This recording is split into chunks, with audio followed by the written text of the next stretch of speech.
Alrighty, my gamers. Almost late, not quite. Just barely made it. But welcome to watching the first Bounty Hunters FT7 of the year. My name is QK and gonna be joined today by none other than Tibelius. Good evening, gamers. Alright, we've got a very exciting card for tonight. Not a single Soul or Nago player this week, but instead a couple of characters we don't see all that often, like Milia and Chip. And especially matchups you don't see often. For example, Milia versus Chip. Yeah, that's sort of a classic from the olden days. That's something you used to see often. Like, both of these characters I think were kinda popular, but now, well, to be honest, I've been seeing more and more Milias. Yeah, less Milia. and less Chips. Yeah, I mean, Chip started out very, very strong, as the tier list would tell you the story.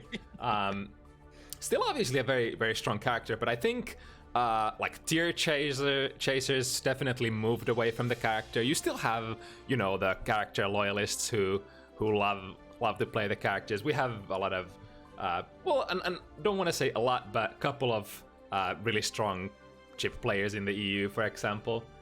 So, I mean, the character is doing fine, but Milia players have been a little less seen, I suppose. I think less seen, but I personally think that the character has become stronger and stronger as the time has gone on, since people have learned to really abuse her movement options. Yeah, and with the new mix-up possibilities, with the latest patch, I think she is at a really strong state. Yeah, it's definitely a character who sort of has to grow on you for a while. It's not one of those pick and play characters like Soul, for instance. But yeah, we also have a Gold Lewis mirror. Yeah, lots of Gold Lewis once again. People really do like that character. And lots of high-level European tournament players coming through for the first time. We've got like Noktron, AgguBaggu, Gideon, Gymlosh, Chingo on their debut matches here at our humble little Guilty Gear Chive event. And some of them have already been warmed up. I saw Gideon, JuxtAPoser, and Noktron wrecking it up earlier today at Strive of the Wild, which is, I think, still ongoing. But I think the tournament should be finished till or before any of those players have their turn. I like the spirit of just jumping from an event to an event. Right, there's a lot of players who just, you know, attend pretty much every possible event that they can.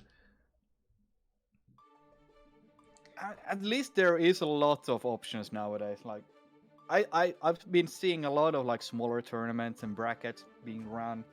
I mean, of course, they're not like those 100-player brackets, but it's still the tournament experience. Yeah, it's like you get a very decent bracket by having just, I don't know, like 30 players, for instance. 32 players is a pretty nice bracket compared to what we have in the Strive days. It's definitely it's an improvement for sure. All right, our first participants are ready to go already. So, I wonder how the neutral button matchup goes in this.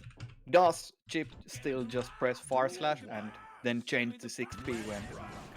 I think, like, historically, Chip has obviously been the character with better buttons. I think the historical matchup, well, it's not domination, but I think Chip does have, or has had a little bit of an advantage.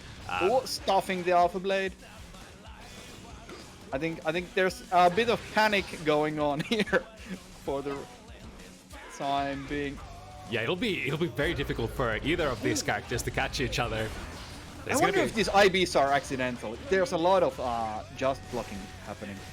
Yeah, you have to worry about that, or wonder about that, because just blocking in Chive is not the easiest thing, breaking the wall here, and should be the kill. Oh no, not quite. One more hit point left. They have the Oki. Just goes for the throw. Cheap throw. Yeah, man, high pace already. Yeah, both of these characters are high movement. Well, in this matchup, I guess high damage also. Yeah, that's actually true. Problem for Chip, I suppose, sort of, has been that, like, he doesn't do a lot of damage, but on Milia, who's also a pixie character, you actually get some pretty decent fire. You have some pretty decent firepower. Chingo has full stick of butter, no RCs, no supers. What was that TK shuriken there? Oh, again, full stick of butter. You gotta use your RC, man. There we go. Jump slash. I didn't do like the use of shuriken. It's one of those tools that are, no matter what the game, it's usually a little less used and very specific thing that you have to probably lab like setups for. Ooh, almost a really good trade there. A lot of footsies, so to say. Jumpsies. There we go. Oki grinder. Okay. Takes the Oki from the super wall break.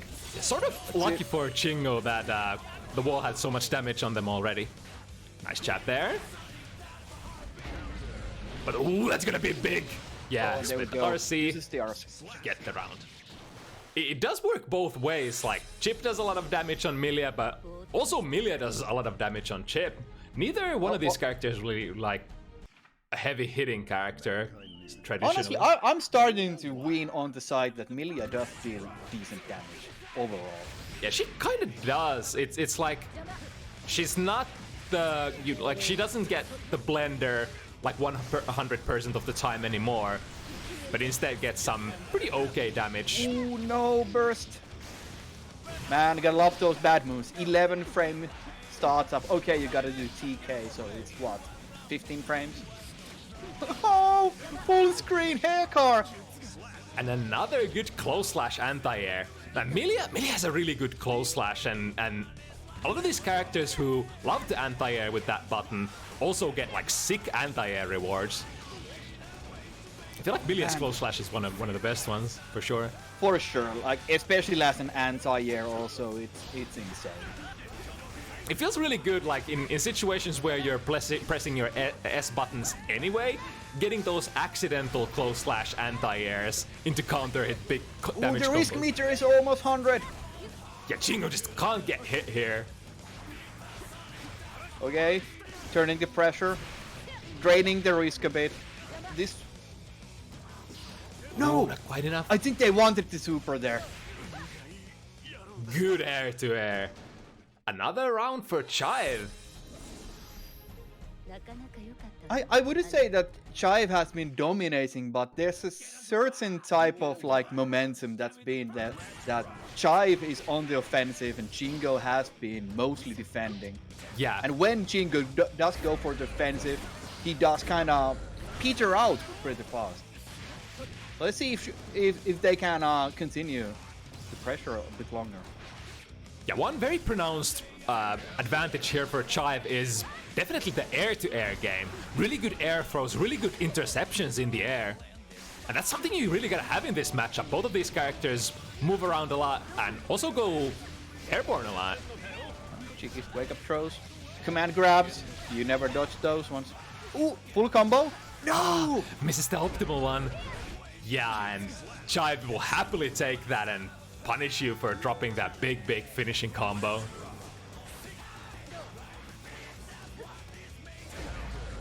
Ooh, good counter hit. Fortunately got the side switch. Into Rekkas. Well, I think that's the thing. Like, Chingo goes for the Rekkas and then he has to back up because he goes full way. Alright, well, break. And where Chive is like using more momentum and like staggering the pressure more. Yeah, using normals. Chive definitely like just flows better for now. Full screen hair cars, of course, classic ones. Oh no! Yeah, that's gonna hit. Into RC. Doesn't even need it. God damn, the reversal damage. That is... really doesn't feel like rookie bracket at all. This is just high pace gaming. Both players hitting decent amount of combos as well. Interestingly, neither of these players have had the opportunity to really run an Oki game. Like, it's mostly just combos. Like as soon as you say that, Chive gets a decent setup of. Ooh, nice. Still picks it up. No. And the okay, drops, frame traps. Drops have been definitely plaguing Chingo up more here. Ooh, tried to be cheeky. No. Well, just throw it up. I mean, just do throws. It does work, and there is reward. It's not horrible, especially if you have the meter to PRC. Mm-hmm. Air car. It's a fast low, but yeah, there we go. Yeah, that's gonna be punished. Full punish. But again, not a super big punish as a result. The wall is gonna stick soon. Careful maneuvering. Okay. Movement. Air cars. Yeah, the next hit is gonna be big. Again, the close slash anti-air has to burst that. Yeah, I agree. Oh no! Ooh, is he in recovery? Yes, indeed. Counter hit even.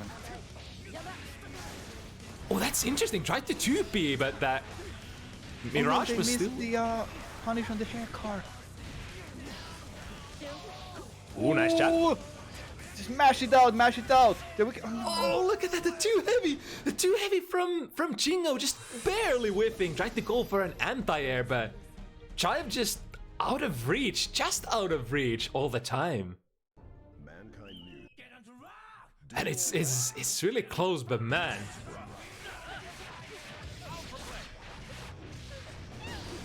There we go, a decent combo. There we go, running the Oki.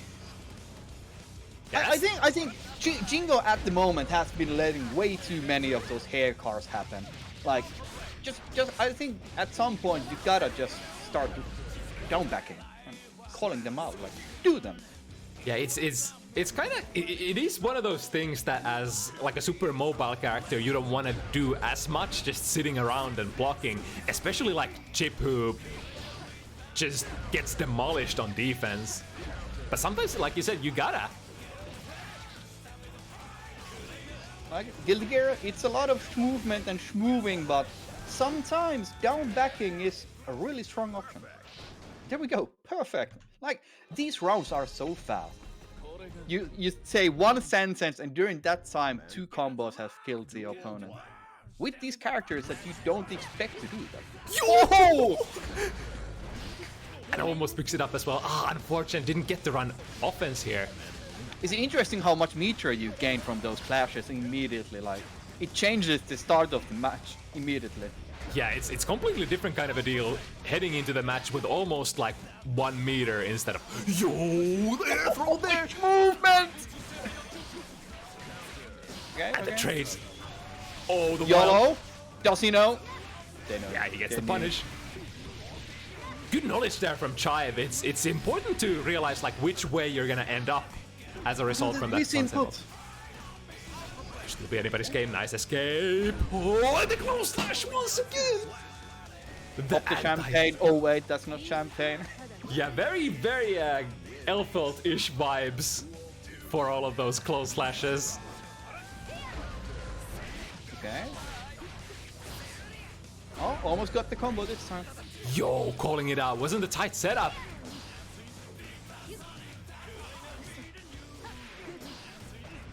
Counter hit. Ooh, very respectful there, Chingo. And gets the way. Nice backdash into a counter hit. Take the wall. Yeah, Chingo really needs these. Not dropping the combos, milking out the damage wherever he can. Weird BRC, but we'll take it. So he now has positive bonus. Oh no! I think this is still fine for Chingo. Although, tried to go. Take the wall break first time and takes the win with that. I really like the choice here. I think Chive could have probably taken the wall if they wanted, but chose to instead reset Chingo back to neutral in that advantageous position. I wonder if that was a conscious choice to do the throw, because throws never break the wall. So you will throw and then you will get some hit in and get break later on. Yeah, I'll give them the benefit of the doubt and say that that was a great presence of mind. Ooh, that's gonna whiff though. That's gonna. No. Yeah. Bursting immediately, kind of have to. Okay. Oh, missing the combo again. That's really unfortunate because that. Ooh, good presence of mind. The 2K stuffing. Yeah, that's very good matchup knowledge. Ooh. Yo! Street Fighter? Hello? Oh no. But after that. Man. That's gotta be mashing, right? Was it 2P, 5P? Come on. Come on! It confirms, yo! I gotta say, Chive has not dropped a single air combo, it seems.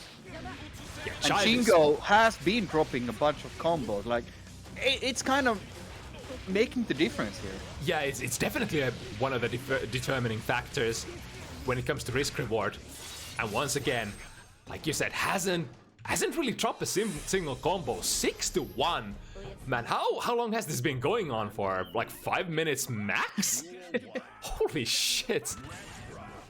I mean, no joke, it's only like 13 over 6, so it's honestly been like 10 minutes.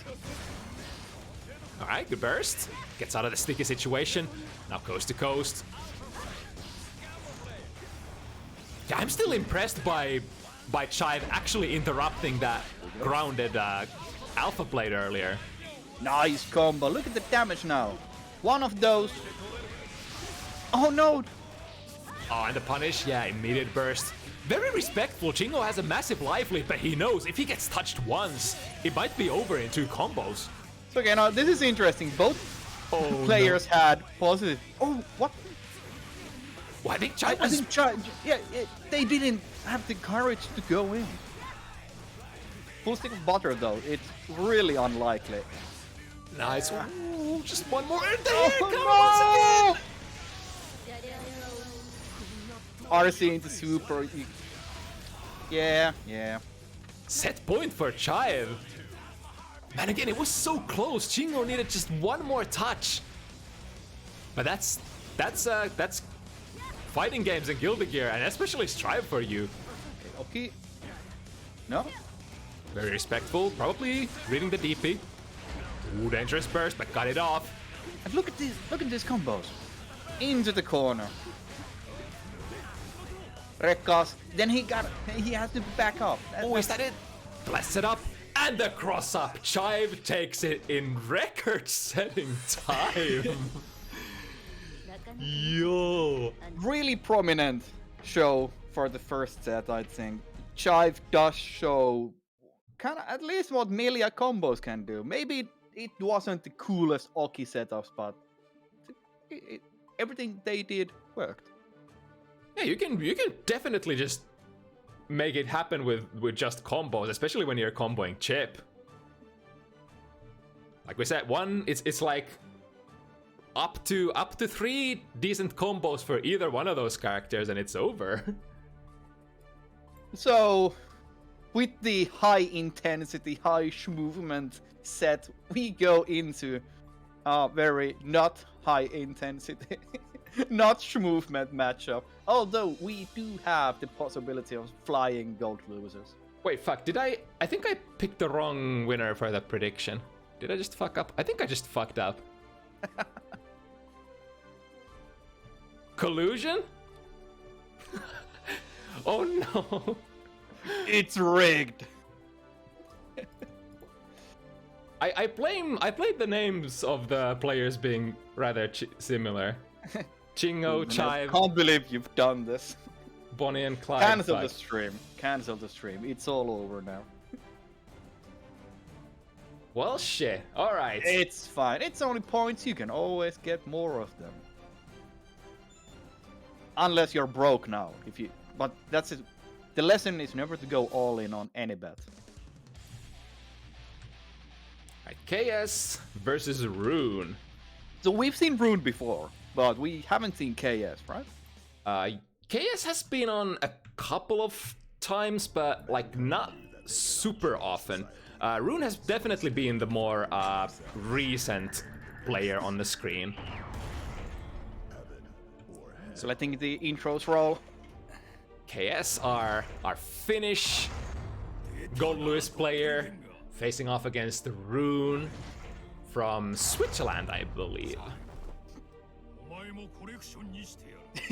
I love the intros in the mirror. I love the song choice. Let's go. Bar slash. Yep. So immediately I have to say that Roon did not buffer BT into 6-speed. So maybe it didn't have the courage to do it immediately. Right, so it's not even time for happy chaos yet, and I think both players are gonna start blasting. Is the minigun a decent tool for this matchup? I would imagine so. Like, what the fuck can the Gold Lewis do? You can't go over it. Like, if you have security 3 minigun, you have to block it, right? I guess so. I mean, you can go airlines, of course, with RC, I guess. Mm-hmm. Looks really funky when you get that momentum and then just plummet yourself forward as one of the least mobile characters in the game. Ooh, the trade almost gets a good conversion. Here we go. That's a kill. You do not drop this. Death might not hit. Ooh, yeah, it was a bit too far away. And now the comeback from Roon. Changes positions. That's one hit, one. Oh! We blasting! Anyway. And then I started blasting. Oh shit! Gun. It's funny as well. You can see like where the bullets clash. Who like started up the move first. But that's like Dragon Ball beam clashing. Yeah. So okay, this is interesting. We end up in the corner immediately. There's no neutral in this matchup now, at least with these players. The neutral is just casting a fishing rod, seeing what comes back. Ooh, nice super. Bang. Not the heaviest super, just the level 1. Sometimes you like actually want to do the level 1 rather than level 2. Oh no! That burst! Roon with a very nice opportunity here. Drift forward. Roon has one more. I think one BT blocked will. Oh no, that whiffed 6 heavy! Ended up costing Roon alive. Okay.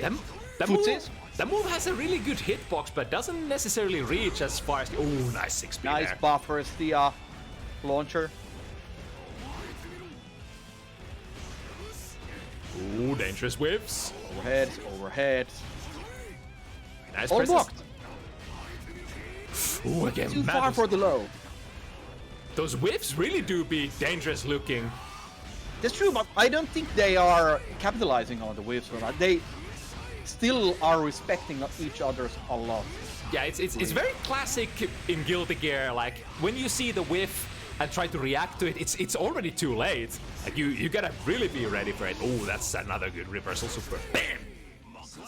I think the dynamics of this matchup is one where you kind of can do those supers, especially as Gold Lewis, because his super hits really far away. Usually, if you try to do those YOLO supers against Gold Lewis, you clap. And it's pretty obvious that your opponent is gonna do a BT. Just super. Yeah, it's like what else is Lewis pressure gonna flow into? And it's like I think none of the BT cancels are even airtight. What is this? Yeah, I think the only airtight is like 5H into BT. I think that's frame trap or a block string. Yeah, and even if it's a oh nice combo there. Doing it. Both players standing up with overheads. The layer 1 in control, as you would expect from you know, being up against your own character, hopefully. I gotta say that there hasn't been a lot of mind games here. At least it doesn't look like it. It's just a brawling match. Like they both seem to try to just find a gap to do a BT. Okay, got the drone. Oh no, the drone still in it. Oh, again. Ooh, what the fuck? KS finding another really good reversal super. So Roon hasn't done a lot of this, right? It's mostly been KS. Yeah, I think like 100% of the reversals have been done by KS so far. Yeah, and they have been landing. And if they keep landing, then why should you not? Why shouldn't you say no to the opponent's offense? I also like the option for both of these players that they don't go for a complicated mix-up on the OK. They just go and press a button. It works. Yeah, just do what you can. If the fancy stuff is too difficult, just go with the basics. Ooh, and immediately when we start saying that no fancy stuff, and yeah, it's really unfortunate. Got a really weird cross up there and hit the move to the wrong direction, but this should be a kill. Bam.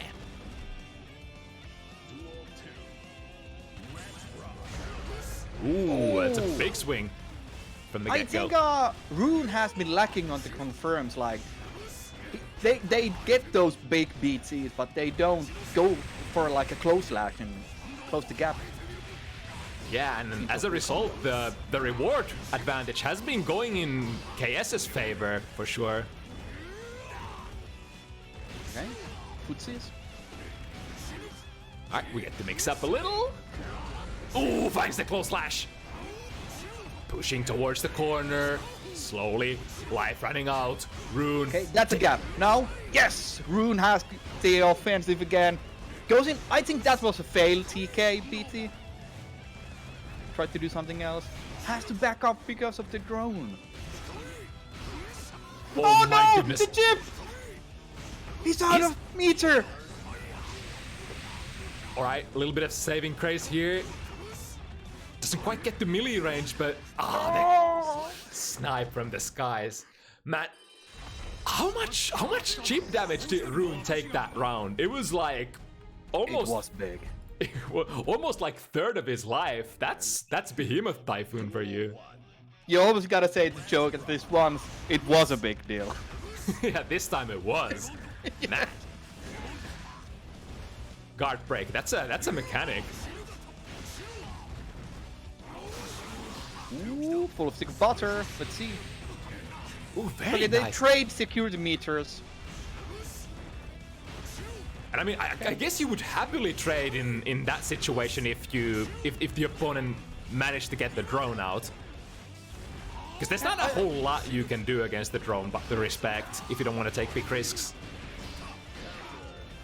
Okay, so we have meter. And Roon is just draining meter with the FD. Positive bonus. Okay, Roon tries to be cheeky. Run in, gold burst. Right, the minigun to follow up. One more chance for Roon to make the comeback. Fire C. Oh no! Yeah, I like that KS is varying it up which options is gonna go in with for his defensive options. This time using the YRC. Earlier was using the supers. Yo. Touching tips. Oh, that was a nice attempt from Roon, but we gold loses air dash, not quite getting there. Okay, good Bilky. Nice, gets the interrupt. I think that's one of the key differences also here, that we don't see KS doing a lot of abare. They do a lot of wake up stuff, and Roon has to be on the defensive a lot here and try to find the abare. Damn. Ooh, fuck that, damn. Another momentum changers. Like, every one of those large overheads, you can interrupt. Roon has to just get the courage to do it. Nice! There we go. Last time didn't get there. This time, just Roon barely. already airborne, recognizes and does the air dash. And again, that's really important because like Gold Lewis whiffs buttons for a very long time on the ground. Even like Behemoth Typhoon, there's a considerable amount of recovery. So if you're in the sky and they whiff, take the punish. IB. Interesting choice also. Ooh, that's could have been death. Like, yeah, if you IB in this matchup, what happens? Because you're both with the same buttons really close up. You kind of just want to beat it. Yeah, I wonder. But now Roon, first point on the board. Here is where it all starts. Am I feeling a change of momentum, like how they are more in the air? Maybe? Yeah, sort like of. More yeah. air dashes, more air BTs. Yeah, it feels like at least Roon has figured out that, you know, hey, yeah. they're whiffing a lot of buttons. What if I go airborne? And more throws, honestly. I think in these two matches there has been more throws than in all the previous rounds. Which is maybe like 3 throws, but still, honestly. Yeah, gotta cash out on that respect you've been accumulating so far. And I mean, it makes sense. If your opponent doesn't go for the Abaret that much, then... Oh, this time... Oh, no, it disjoints. Beautiful burst though, in the sense that it did dodge the attack, but no hits. So no burst for the second, this round now, most likely. Yeah, considerable disadvantage here for Roon, but gets the first attack. Really important. And flows. Very nicely. Combo. Ooh, nice. Okay, drone out. That's in the corner. Oh, it was only level 2 drone, so they didn't have to go right into the corner this time. Oh, dirty! That's Man. dirty. Roon hard hard reading the burst, I think. But now as a result, KS able to score a little bit of extra value. Yo, missing the burst! Gun. Yeah. Oh, Again! there we go. Again, yeah. I feel like that's the adjustment. Roon has started to see the openings from the sky. I have to agree that there is a clear change in Roon's game plan now. And how does KS now change their game plan? Yeah, do they still do the same thing and just hope it works? Yeah, they gotta be thinking about the neutral much more. It's like, Roon has put the cards on the table. Alright, bro, if you're whiffing too much, I'll be there for you. Now, it will definitely, it gotta make KS more conscious of like how much they're gonna swing it. And I feel like KS is still banking on the fact that their pressure seems to just be more powerful. They get Roon in the corner, they either die there or they break the wall. Another really brave Abare there, 2P, to interrupt that slow Behemoth Typhoon. That's the mix. Oh! What happens? Is that gonna hit? Ooh. Oh, No. shit! Not this time! God damn it! You see a lot of those boxes hitting from behind in Guilty Gear, but not this time. Especially if you have your own air button active at the moment, you never know what's gonna happen. I think luckily KS was going in with Behemoth Typhoon and probably had a decent amount of disjoint to work there on the cross-up. It's okay, Roon has the offensive, has the opportunity with the wall. Ooh, nice. This time KS was ready, was delaying the swing and catching Roon in the air. But there we go. Air dash Okay. in. Ooh, that's gonna hit. That's gonna hit. That's so crazy. It went the other way. Yeah. Well, that's the advantage of just spinning, churning out the super. You don't care which side you're on. Yeah. Oh, well, on the previous round, of course, it did not autocorrect, so timing stuff. Okay. Oh, there we go. Oh, Oh, he had the higher security level. KS had the bigger gun. Oh, 2P has an anti-air, yo. Into a command, sorry, the throw. And there we I think go. the chip damage there. Yeah, that's... I'm not sure if they blocked, but if they did, that would have definitely been chip range. Okay, takes the plus frames with the overhead. I think they've blocked basically all of those overheads, but they kind of just wanna brawl. Oh, this time Roon goes for the reversal. Oh no! Failing the whatever they tried to do. I don't think the TKBT is almost ever the thing you wanna do. Drift back in. Oh, missing the burst. Luckily, not getting punished too bad. Like, look at this. KS throwing out the overhead BTs, taking the plus frames, and then just doing it again and again and again. Yeah, basically what KS did Look there. at this, look at this. One more. There it is. I think like basically what KS did there is they traded the 100 meter into a shit ton of chip damage. Yeah. And And ended up- I think KS has recognized that Roon does not have the solution to just being on the minus frames. Like, they don't interrupt. And I think Roon also hasn't been hitting those FD blocks too often, so like they're not building the extra distance either. You really do get to stick onto them for a long time. Oh! Nice. You cannot drone after a burst. It's just a bit too slow, especially if your opponent likes to shoot the gun. Like, the gun isn't that slow. It's like 20 frames to hit full screen. Yeah, Well, it's- like 23 frames or something. It's an interesting meta game as far as like what are you going to use your security gauge on? I guess like in the long term, the drone is the better option, sort of, if you can get it out. It gets you in, gets you potentially pressure and maybe a mix-up. But then if the opponent is going for the gun instead, you're gonna get punished. Okay, pushed out, pushed in.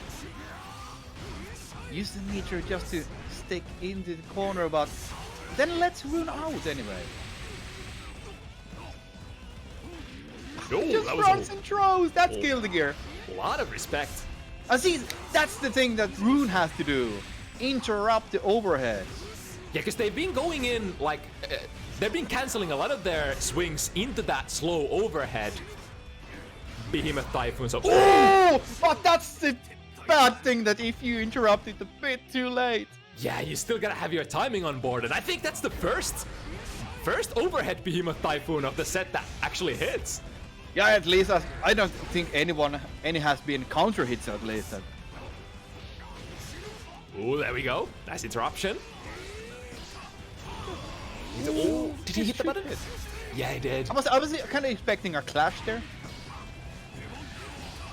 Alright. Makes. Desperately trying to fight through the drone, but Oh no, the I chip think once this again. is looking grim. This is looking grim for. Oh, now. Oh, good use of FD from Roon there. Oh, those. I'm scared that KS is gonna use the gun and Roon is gonna fly over it. Oh my god, one whiff could be it. There it is. I think that was chip damage again. Yes, it's just chipping out. This is so. Like I said before the set started, that this is not as intensive, but I gotta eat my burst.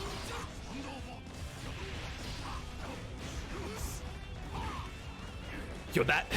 All the damage that Roon has taken. That's 50% damage, only chip damage. That is crazy. But that's the character. Hey, it almost goes both ways. Like KS took one small combo and they were still on 50%. I think that's blocked. Yeah. Punish? Nice. Kind of weak punish though. They had the opportunity to go for a close slash, I think, or 2D. From downtown, overhead. Did I see a 2P trying to stuff it? I think so. It's like KS has had a lot of success with the interruptions, but Still gotta take notice of the spacing. Be aware of your timing. If you are late in reacting, try not to maybe do it.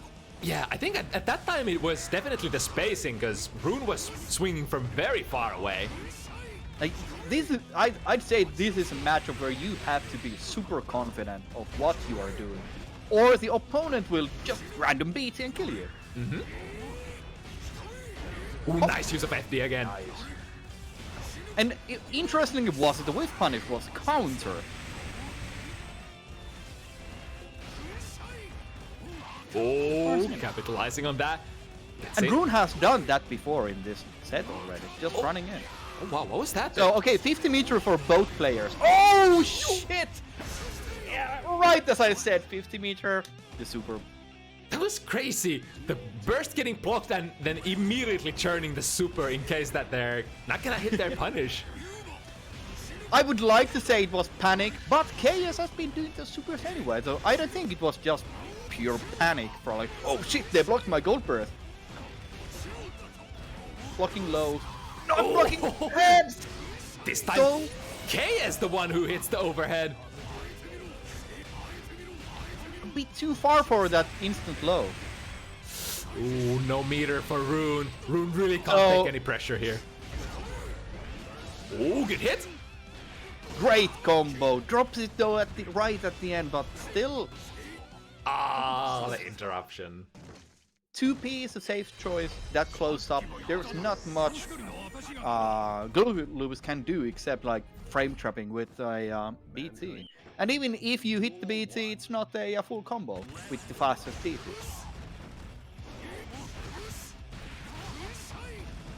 KS with the solid confirmation of some of the low combos. Nice, gets a gold burst. Oh, wow. shit! Roon was mashing there. I think they got 2H out and still kind of salvages the situation though. Alright, we're swinging. One more. Attempts Done. this chip kill. Drains the FD also. Oh! So, yeah. Figures. The drone into jump S. That's the staple of any Gold Lupus player. Yeah, it's like drone coming on the ground, and then you just use your best air-to-air button to just say no, don't come here. There's This- not much you can do at that point, no matter what character you are. Yeah, it's either a choice: you take the drone on the ground, or you block the air-to-air. Ooh, that was close slash. Intoki. Oh, just nothing. Right, Interestingly, Predicting- yeah. KS had meter, so Yeah, they were. But then KS did not capitalize on the opportunity given to them by Roon. this is set point for KS, so Roon desperately needs this to stay alive. And so far, looking good. 2/3 of KS's life gone.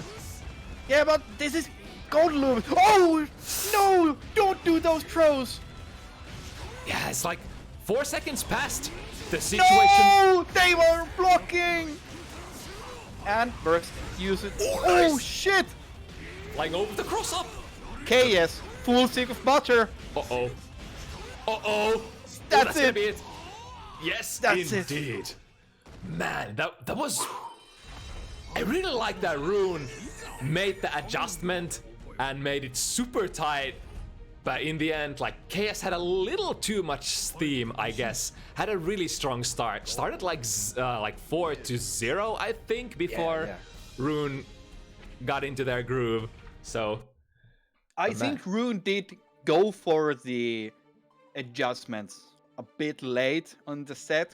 They had the opportunities to read the KS's wake up supers way more often, for example. But I think it's always a bit stressful to play these tournament settings. Like Hella it good is set, FT7 and they did show one of the best like Gold Lupus mirrors I've seen. mm-hmm. Don't see those often, but you kind of wish you see more of them. All right, now the interesting question: did Gideon and Gideon already finished their tournament run on Strive of the Wild? Let me actually peek over to the tournament stream. Roon said, "Yeah." I don't know. Was that the answer to your question or just the fact that it's hard to practice is matchup chaos 9000 says. Yeah, it is. I think overall, like, Gold Lewis is still very rare. There's this shade of I don't know, like, is a Gold Lewis hard to play or hard to master? Maybe hard to master, but so is a lot of characters. Hard to play? I would not say so. Yeah, Gideon is still in. Actually, currently playing as well. So I guess we could skip that matchup for now and do Blue Heck versus Rygand first. I think Blue Heck wasn't playing on Strive of the Wild. I'm pretty sure. So if both these gentlemen are here, I think I see Rygand already in the lobby. Yeah, he's menacingly waiting upstairs.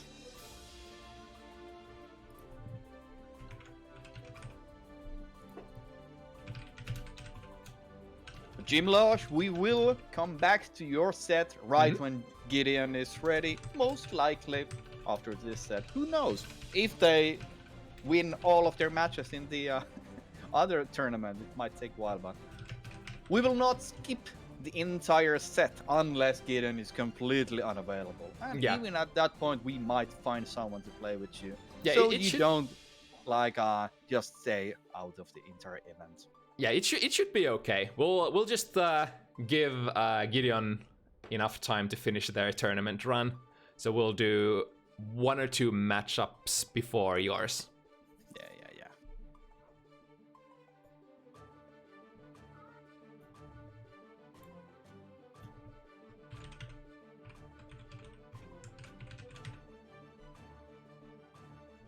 Oh, it's Akkes. Oh, that's cool.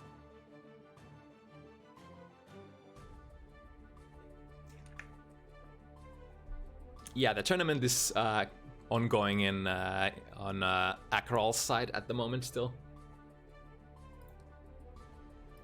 I like how a bunch of these Xrd and Plusser players kind of just started running tournaments and events. Yeah, there's really no shortage of events at the moment. It's all about, like, as long as you know which events are happening, like during what days, you can pretty much get like event or tournament action for almost every single day of the week for Strive. And I respect that these older Guild Gear players are starting to run this, because it might be really intimidating for someone new in the community, new in the scene, the games, to start just running stuff. Especially if you want to stream them. I mean, you always gotta start somewhere, but you know, it's a good like seeing somebody else do it will make it a little easier for you to start doing it as well, if you so desire. And you join a couple events, get the feeling, get the taste for it, then you start running your own. Alright, Blue Heck versus Rygand. I think these guys were butting heads earlier this week already, so... So, I would imagine this is kind of 50-50 matchup, right? Because Kai is not the amazing super footsies neutral character in this game that he used to be. Yeah, that's definitely a part of it. I think historically this has been a Kai favorite matchup, mostly because of, you know, yes, the neutral has been better, and especially since Kai has, I think, pretty much consistently rewards. Yeah, and consistently being that one character who has really sick anti-air game, which is something you've gotta have in your pocket against Mei in the older versions. But I think a lot of the strength of Kai has been moved into his special moves in this game. Yeah, like they have the whatever they're called, Eclair and Fundra. Like, say, you know, the Fundra Arc is such an amazing anti-air move. You would not like expect it if you just see the move. Like, it's just flip. But it covers the entire area. You can't jump over it.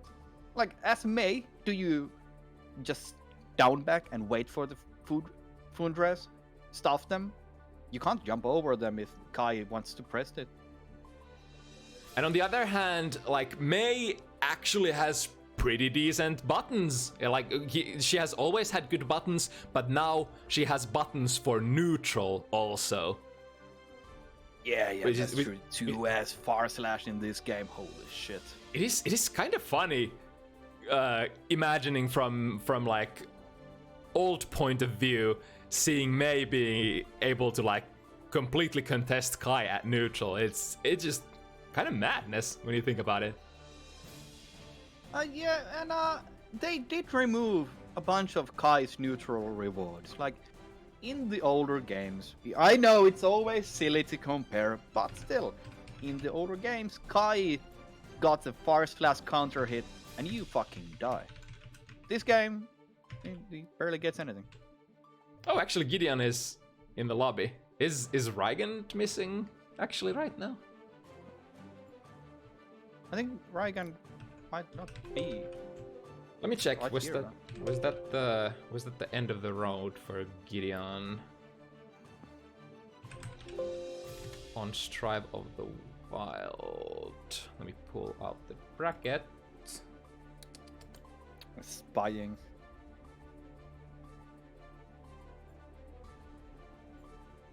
Oh no, I already bet it. Wait, did they? Okay, Gideon said they're done now. Okay, so we can do as per schedule. Sorry about the bouncing around, but let's switch back to Gideon versus Gymlosh. Since Rygand is missing for now. And thank you, Bluehack, for hopping in so fast. You didn't have to be ready right now, but yeah. Thanks, and we'll go with the schedule and come right back for the Mei versus Kai set. But for now, it is time for Gold Lewis, more Gold Lewis, and Happy Chaos. Actually, still a new character. If somebody lost like considerable amount of points because of the misclick prediction, do direct your reclamations to our bounty hunters customer support channel. I mean, just DM me. Just DM me afterwards, and I'll do something about it.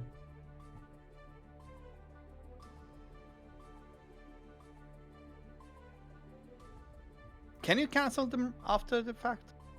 I honestly don't know. Wait, which one was this? Wasn't? Oh, no, yeah. No, yeah. This one, yeah. Of course, yeah. I get it. Cancel. Yeah, I can delete this one. Sorry. Yes, of course. People going yes. for the meat, calories saved. Okay, the community is saved.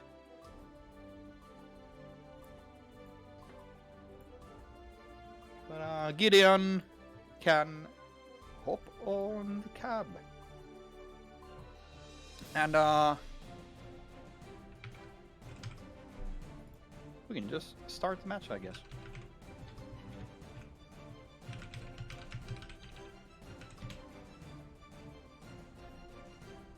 Alright, let's switch to the right prediction this time.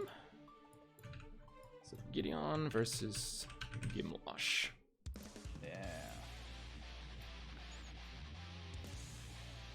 Alright, I've been actually waiting for this one. I didn't even realize how strong these guys are. Gideon had a really nice deep run in Strive of the Wild, and I saw Gymlosh even streaming earlier. Staking nerds left to right. Okay.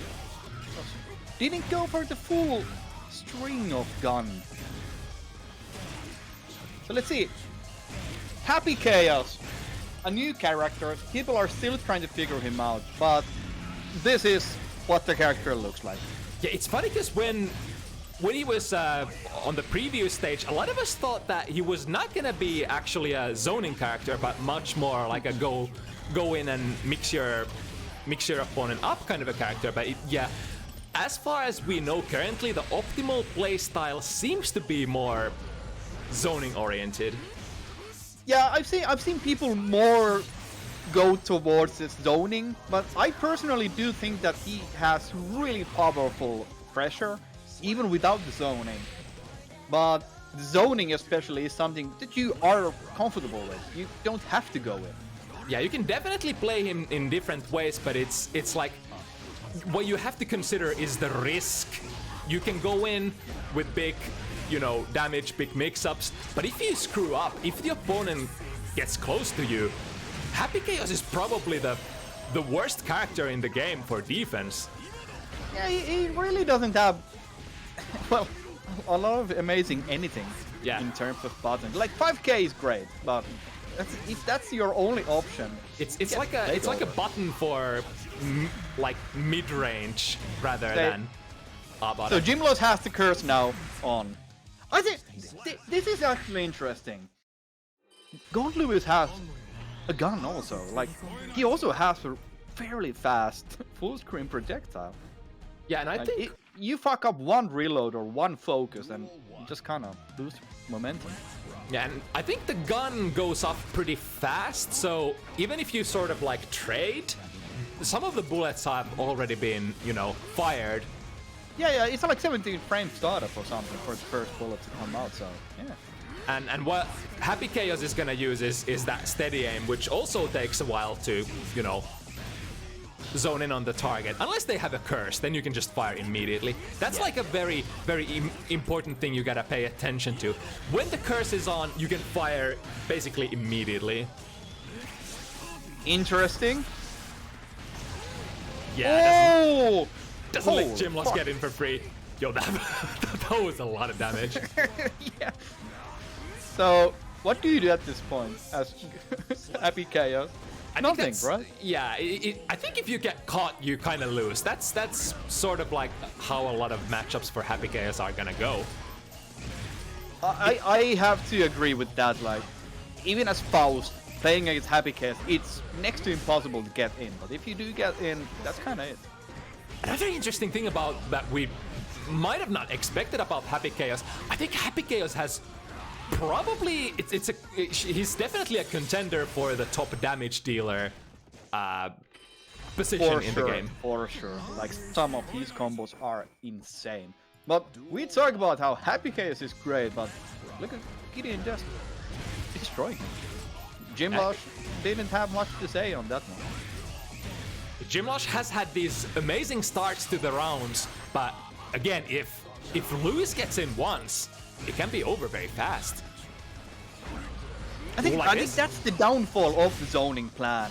Like, you put all your eggs in one basket, like practice zoning, practice it full time, and you might not have put the same effort into just brawling.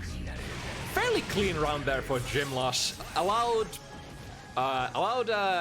Gideon to get in once, but luckily had the burst to cover you up. In that sense, you do have like at least one get out of jail card. Ooh, that IB 2P into buffered BT. Nice. Ooh. Yeah, eating a lot of those overheads also, I gotta say. At the same time, compared like, to the previous set, a lot of overheads are going in. Yeah, it's like the Happy Chaos players probably not super comfortable spending time on the receiving end of the stick. First crossed. Gymlosh ended up in the corner. Oh no! Ouch! That was disaster. That's a hard knockdown as well, so Gymlosh will not be able to get out for free. Cool thing here, now that he's 0 health, he could use Clone infinitely, but... Yeah, you hate to see those situations where you kind of... Well, you eat the burst, it happens, but then you kind of accidentally just run under your opponent and you get cornered and basically lose the match. It went all downhill after that one. Yeah, immediate burst. don't want to have anything to do with this close range stuff from Gideon. And Gideon is trying to get him, but you sort of have against this, you know, shot reload, especially with the curse. You gotta inch. You gotta try to inch yourself in slow. Jumping is the wrong option, I think. If you jump against the steady shot, you're just gonna be pushed back more than you gain. 100%. There's no point in jumping in this matchup. Like against Happy Chaos, just don't jump. Especially if they are trying to zone you, don't jump. Oh, ooh, did go in with the super. So one more chance for Gideon here. Whoa! Holy! Yo, that was so sick! I thought he would drift straight into the active frames of that Typhoon, but no! That's a Galaxy Brain move right there. Really nice execution. And again, it's counter hit even. Like, it's so scary to eat those counter hits. Like, you can just honestly block it. Oh, and that's it. Oh my god, he finds a reversal super through that. Oh, it's only level 1 super, so it didn't kill. But there we are. Overhead again. As a counter. Am I seeing some Gymlosh? Like, is Gymlosh mashing shit? That's honestly the question.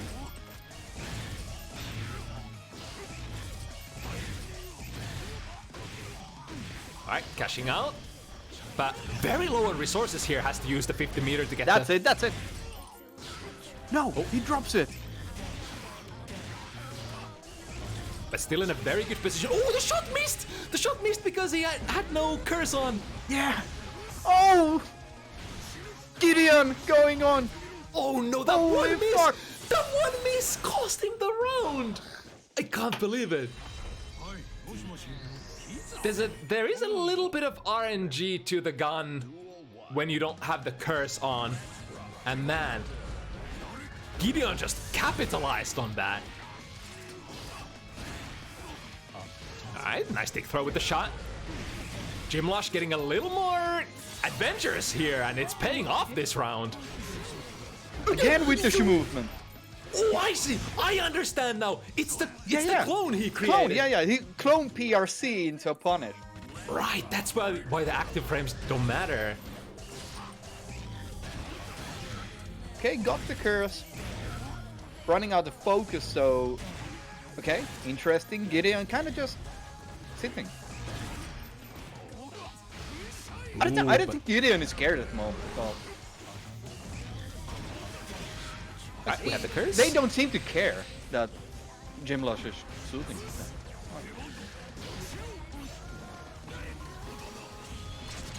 Ooh, did you press the So, button?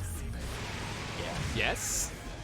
not so terrible, but ends up in full screen. So that's like basically one hit and Gideon is dead. Right, got the curse. Oh, Super. did it go for the super? Oh no! And into BT range.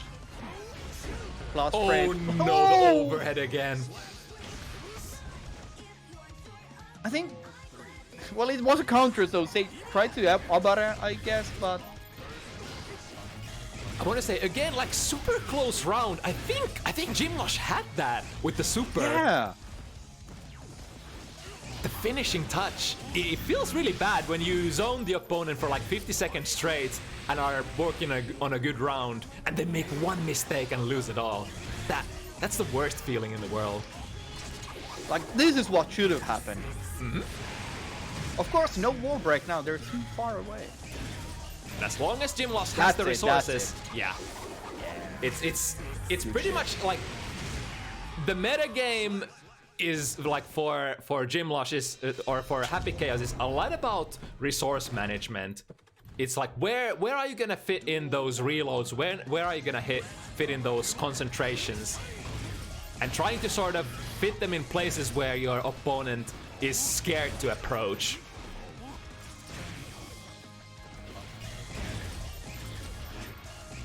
Ooh. Missing some shots also there.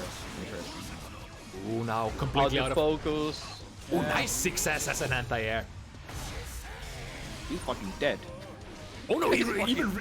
Yeah. As I was saying, he's fucking dead. You got him. Oh yeah, can't shoot after that. Yo, very close. PRC once again. Gets the cross up. Right, this looks good. This looks good. We have resources. So you can almost do it infinitely, the gun pressure, because Oh, but here's the other gun! he backdashed God, by accident Lewis. and got hit by the gun. Man, imagine being the zoning gun hero and having to fear for the opponent's gun. Oh, good read there. Misses the punish though.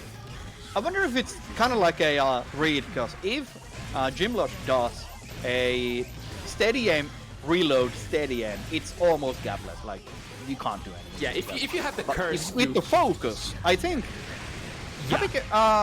Dickinson might be able to shoot during the probably. focus. It's like, if there is no curse, then you gotta wait long enough for GoldWiz to be able to take out the gun. Gymlosh missed a shot, and Gideon was mashing the super right at that spot. I think just like timing it at the end of the curse. And got the run with it.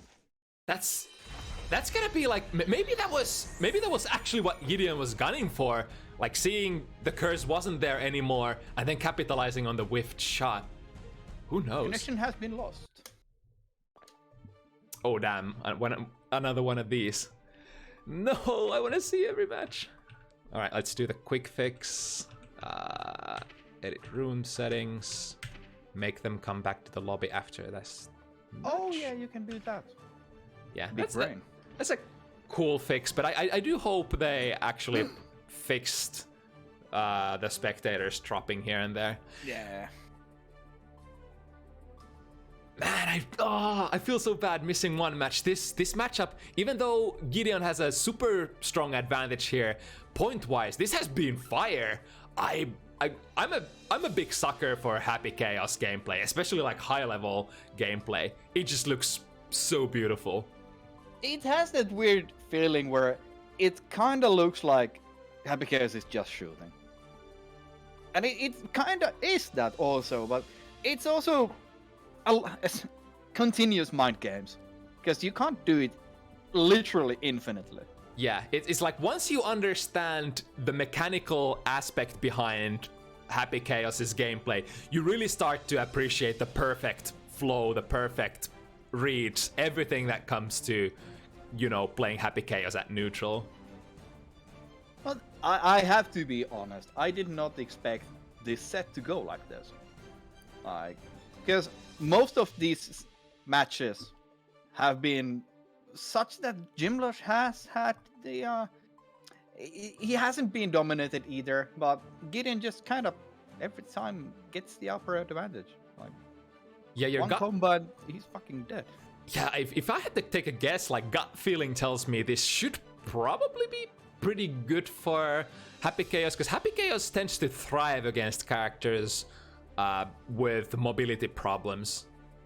Yeah. Like, I have the feeling when I play Faust against Happy Chaos that I cannot air dash. Like, I imagine it's the same thing with the GoldWiz, that he cannot air dash through the gun. He's just too slow. So you gotta do the run, block, try to get IBs and then get in. But maybe Gymlosh hasn't been changing their game plan when they see Gideon doing that. Because when I've been playing against good Happy Chaos player, amazing Happy Chaos player, they have changed their game plan immediately. They see, okay, he's now dash blocking, then they go in and throw, in and press a button. They stop shooting, like, they change it immediately. So I hope Gymlosh is gonna do that more, maybe. Gonna mix it up. Alright, so Gideon taking the previous round, so score is 6-1 at the moment. Gymlosh at a scary situation here. Amazing confirms. Look at this shit. Ooh, drops the butt, still in. I think one consideration for why Happy Chaos has such high damage is not necessarily that the combos do a lot, but the consistency with which Happy Chaos can get those confirms. Pretty much any touch will convert into a combo because of the specific like Happy Chaos specific mechanics. Yeah, and he has the option of doing this like really tight, like throw mix-ups. Like you run in gun, running gun, and you throw at some point. But those don't do damage. You get in easy, but you gotta do like 20 of those against God Wills. Ooh, gets the roll mix up with the gun. It's kind of the first layer we saw. Oh, he missed the shot. Not like this! Oh, nice up at it. But we're and ooh, ouch! Pressing something on wake up. This could be the end. Okay, I hope Gymlosh keeps their head cool. Nice, we've punished there. The curse is on. We have all the resources. Gideon shows no fear, just goes in. Doesn't give a shit. And now Gymlosh doesn't show any fear. Just goes in. Alright, security gone. This gotta be the perfect situation. Oh, has to spend the super. Interesting. Now Oh, that's big. this will not kill yet, but one more hit and that's it. Oh, he was trying to bait that YRC. Oh my goodness. Yeah! Oh, he got shot in time. Jumps over the curse. He's out of bullets! He's trying to reload! Oh no, that's Gymlosh doesn't burst. No, TG! Oh! He told him. Gideon was taking out the gun, but Gymlosh manages to land the shot in time. Oh my goodness, staying alive. Gymlosh reloading in full panic mode. Like, holy shit, I need ammunition. Hands shaking. Where's the bullet? Put it in. I need it. Fuck. So, well, that's a solid round start. Still, dropping the full combo doesn't get the wall break. And shame miss on the gun.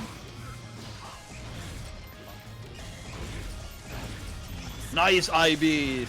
You need like 2 IBs against a steady aim zoning, and then you're in. So, Oh no.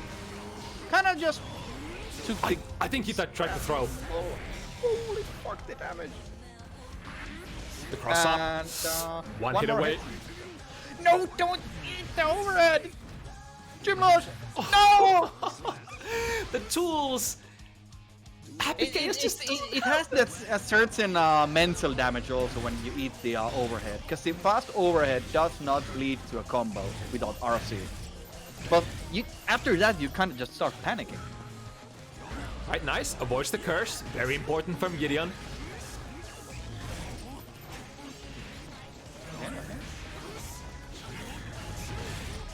Nice, okay. Managed to get some real estate here. Reload the bullets with the super. Get the damage, go to full screen. Ooh, The manages to curse block is it. on now, so... Ooh, the super. That's Barely actually managed to- kind of funny that you can just kind of mash it out. And Gideon still clutching out the round.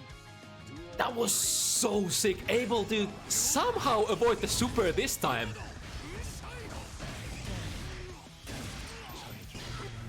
Gymlosh has a pretty keen eye for those whiffed behemoth typhoons as well. Ooh. Look at that! What side? From downtown. Oh, uh-oh. Danger zone. Nice mashing, just stops the air approach. Oh, goes for the mix-up. Out of bullets. One though, bullet, one bullet though. I think Gymlosh wants to go for a super. Holy shit! Oh So no! this will whiff. This will whiff, right?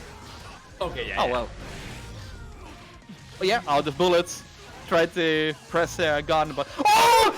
Gymlosh, no! What happened? He was out of bullets. Oh, wait, was that the glitch? I think that might have. Oh, good 6-bit. I wonder if that was the glitch, because there is a glitch where you can get stuck forever in the gun stance when you take the gun out and you have no bullets.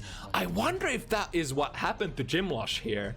I don't know. He did not have bullets, and he went to the stance, but you shouldn't be able to go into the stance, right? If you don't have bullets left. Actually, I think you can. I've seen that happen like countless of times on Dev's stream. It's It's a really fail glitch. He was out of bullets for a long time there, so... I think like the only way to get out of that situation is to PRC. Otherwise, you're just stuck forever until you get hit. So, Gold with pressure, BT, BT, BT.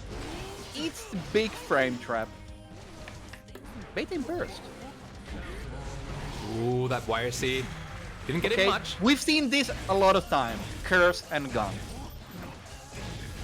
You're trying to inch forward here, Gymlosh, to regain that lost real estate. Blocking the overhead. I think he tried to clone, get out, but the startup is pretty long in the clone backdash thing. Ooh, nice whiff punish there with the clone. Alright, here we go. Gideon inching forward, gets in, gets the hit. This is danger zone. Oh my goodness. This could be the end of the round for Gymlosh. Gymlosh, I think there's like very rarely 5k in. Okay, we've stabilized again. That was big. It's like 95% of the time when Gymlosh gets cornered, he's been toast. Oh no, what's happening? Oh, the cross up. One more. Is that enough? That's enough! Gideon, with Gold Lewis, manages to triumph over Gymlosh Happy Chaos. Man, that was... what a brawl! That was intense, honestly. Like, Gideon didn't show any fear at any point in that set. They just went in. And Gymlosh, I think, kind of folded under the pressure most of the time there. Like, Gymlosh had many places where they had perfect zoning, but Gideon just slowly inching in, gets one hit, and then that happens. Yeah, and honestly, that's kind of tricky, because like you gotta stay tight for such a long time. It's that classic Potemkin versus the guy who's good at keeping Potemkin out, but once Potemkin is in, it's very easily over. You gotta stay concentrated for like 60 seconds in a row, make no mistakes whatsoever, get a couple of good reads in, and we did see some interesting tech that you can just kind of mash the beam super out. You get hit by the steady aim, but the super is out already, and then Happy Chaos has to run at you, so they have to give up zoning for that period completely, and then you're right next to each other. Of course, Happy Chaos will oki you, but still, he's there. Man, I really want to see more of Gymlosh. That was beautiful to watch. Also, where is Rygand?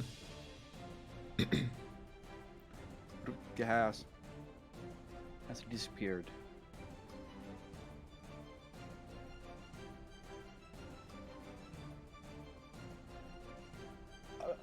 Honestly, I think every time it's a Gold Lewis set, it's always fun to watch.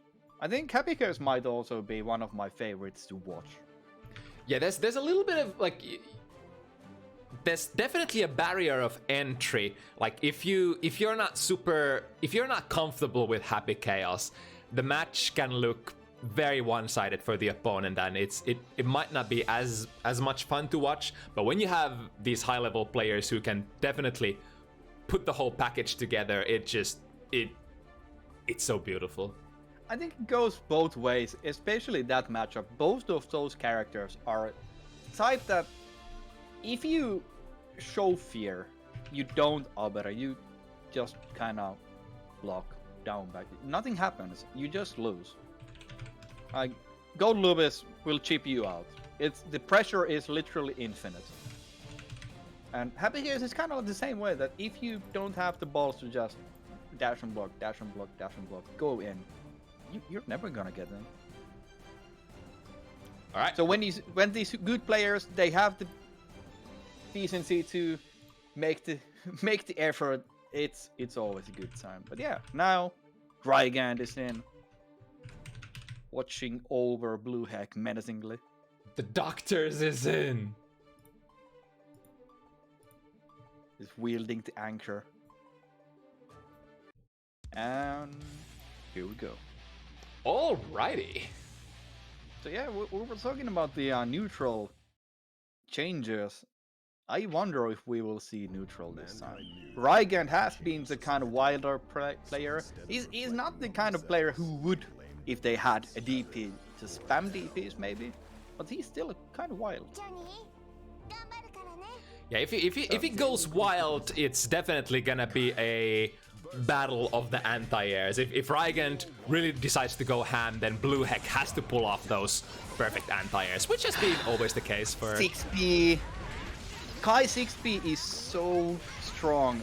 The rewards are actual garbage, but for the hitboxes, it's amazing. So. Yeah, that's one of the things. Like, a lot of characters have good anti-airs in this game, but the rewards out of their good anti-airs are not super great. So, do you happen to know, off the top of your head, was Scum Dipper with the electricity safe? It's not safe. It is safer, but I think it's still -10. Okay, yeah, you can still do stuff against it. Yeah. Especially against IB. If you IB, then yeah, you're toast. But I like Movement PRC. Don't know what they were actually baiting, but movement. Oh yeah. Well, Heck has to burst, but I mean this is burst safe. Yes.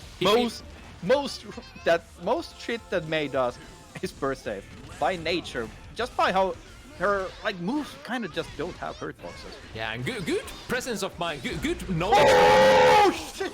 Oh, really had to burst that. That could have been a kill actually. As Rygand himself would have said, that's dangerous. That is very dangerous. That's like one of the few moves in this game where you just do not want to get hit by. And look at that, Footsie Rygand, just swinging that 5 heavy around. It's such a bizarre sight from old school Guilty Gear players to see May dominate the neutral like that in this matchup. They know that in Xrd, every May wanted to spam 5H. They wanted to do it, but it wasn't amazing. In this game, it's a different story. It was kind of like, it was amazing when it hits, but now it's actually amazing like all around. Like, you can't do jack shit against it. You have to, whiff punish it, not on reaction, just by reading. And while we're talking about how good May 5H is, Blue Heck is just destroying Rygand. Yeah, if Kai does get you in a position and gets one of those good corner combos, they do good damage. Kai's... Yeah, I think Kai has solid frame traps, solid throw mixes. Nothing is amazing, but it's just good stuff. Yeah, I think the best stuff for Kai is the rewards he gets out of heavy hits with heavy buttons and yeah, buttons like this. 6H in the full combo wall break. No R. What's the Elda? Probably might have broke the wall a little too earlier than they anticipated. Yeah, I would have wanted to see the RTL to Spentimeter. I don't want to have 70 meter when the wall breaks. It's kind of just a waste. I think that was a kill and Rygand knew, so had to burst to get one more chance, but there it is. Blue Heck looking really solid, not panicking barely at all, just doing stuff. Did Rygand take a game earlier? By the way, I think that was not the first game, was it? I feel like I missed a point on Rygand. That's a good question. These are so fast also. Can somebody confirm? Guess the streamer is down. I'm pretty sure Rygand took one game, so it should be anyway, that was for Blue Heck, so we will check tapes if anything else. Alright, good conversion. Close slash. I hate May combos. They look so stupid. It's 1-1 now. Yeah. Alright, thanks. Yeah. As I thought. Yeah, that was a great example. Rygand trying to jump over. Now Fundra just flips it. Yeah, Fundra, especially when you have electricity, it's more about interrupting the Fundra arc, going for standing jab or 6P or whatever your fast poke into an anti-air combo is.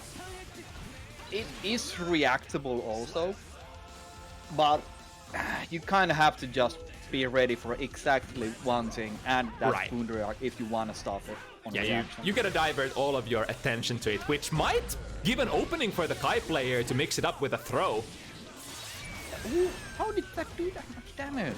Kai, hello. And is that it? With the no, they didn't get enough meter with the positive bonus because they were using RC. It is fun Fighting against the negative penalty. And just perfect. Ooh, interesting air-to-air option there. The jump D. okay, so electricity applied. And Yeah, now, like that. There we go. That's pretty much the go-to response to Food Arc. Because like you can't block it either. Oh no! Self corner! Why double jump? Ooh, Blue Heck! Was that a drift backwards? That I was. think it was. It was in a perfect position to anticipate on the landing. It must have been like the third time they've done it this so far. Ooh, Certainly a part of their toolkit. That's crazy. The shimmy with no move, like shimmy with no shimmy. It was like he just Yeah. stood there and waited for Rygand to whip the throw. Oh, that's a punish though. Oh, unless Again! I love this. I think Blue Heck really likes the backwards PRC. Yeah, and especially the little mini game with when is he going to PRC the Scum Dipper. It's like he makes you think that he's not gonna do it, but then he does. At the very end. Ooh, Just- well placed jump heavy. The issue with fighting Mei is that Mei kind of just covers the entire screen with the hitboxes when you try to run at her. Yeah. And it's so hard to whiff punish Mei. I guess Kai, if anyone, could do it. The ending of the match there, like if Mei is jumping at you like this, anti-airing hair is like okay-ish. But if she's like neutral jumping or jumping backwards. Oh no! Double oh no! Whiffs the DP and whiffs the punish. Oh, nice whiff punish there on the 6 heavy from Rygand though. Amazing anti-air. Look at this shit. Confirmed into a wall break. That's such a beautiful thing for Kai, being able to break the wall from mid-screen. And now he's gonna take some damage. Not too bad. RC combos, not the end of the world. Going But back to now neutral, both though. players have the meter, positive bonuses. Oh, that's it. Oh, it's not. Oh, good burst, vacuuming Rygand into the corner. This is exactly what... Oh no, but look at that! Blue Heck had the full stick of butcher. No Yeah, RC. That's the thing, because Blue Heck loves to delay that RC. I think he was gonna do it, but Rygand was predicting it. Rygand was mashing and Yeah, trying to yeah. catch it. That's the threat. That's like the risk you take when you delay the RC that much. You hate to see those like 100-meter and just kind of gets punished. But now Blue Heck running pressure again. All right, And good escape. kind of just breaks up the situation. Oh, look at that again. The footsies with the jump heavy in the air. Otsugeki! Okay. Nice. In throw. Okay. Take this electricity. Oh, Rygand is Nice. so on point with that. Both players know that it's one hit, one combo. Yeah, that's a good point. Oh! Is that a kill? Doesn't quite get it. The setup. Not. Beautiful. YRC. Blue Heck has the burst still, but probably. Ooh! Rygand. I was gonna say Rygand was gonna chip Blue Heck out. But whiffing the gold burst. I think Blue Heck was expecting one more dolphin. But that's a difficult position when you are that low health. It's like you don't have a good place to use that burst anymore. Especially on Strive when the gold burst is so punishable now. Oh, Just runs in. Into OK. Fundra. No, Fundra. you Abare 5 heavy from Rygand? Hello? It's also, these situations are kind of sad that you are doing the pressure. The opponent is in the corner. They do Abare and you have to burst immediately. And they're still in the corner. Ouch. Oh, May damage. So, fake, okay. So May barely gets any Yoki. after wall breaks. Yo, he still picks it up into Dragon. Surely this isn't smart. Who does Dragon Install? Dragon Install is actually pretty decent now. The only problem is like, when are you able to get it out? Because it's very restricted for like low health. Yeah, with the new buffs, the Dragon Install is actually good. Oh yeah, because it doesn't cripple your meter anymore. Oh, that's. Yo, wait a second. Did he just 6p the ball and just can't? Yeah. I saw that. Yeah. That's crazy. I guess you can't do that, like consciously. Ooh, that's a big one. Into combo. Yeah. Heavy knockdown. Oh, DG! Rygand was ready. That's such a tragedy for Blue Heck. Rygand. Not the biggest punish though from Rygand, but they got something out of it. Again, look at that jump, the air to air. I think that's like a hard read against Up Dolphin. Fighting DP. Oh no, that's a kill. Yeah. A lot of those air dashes hitting Blue Heck. Like, I think Blue Heck is really actively trying to air with like jump K, but doesn't seem to work out. Yo, those air dash jump heavies really do finding their mark for Rygand.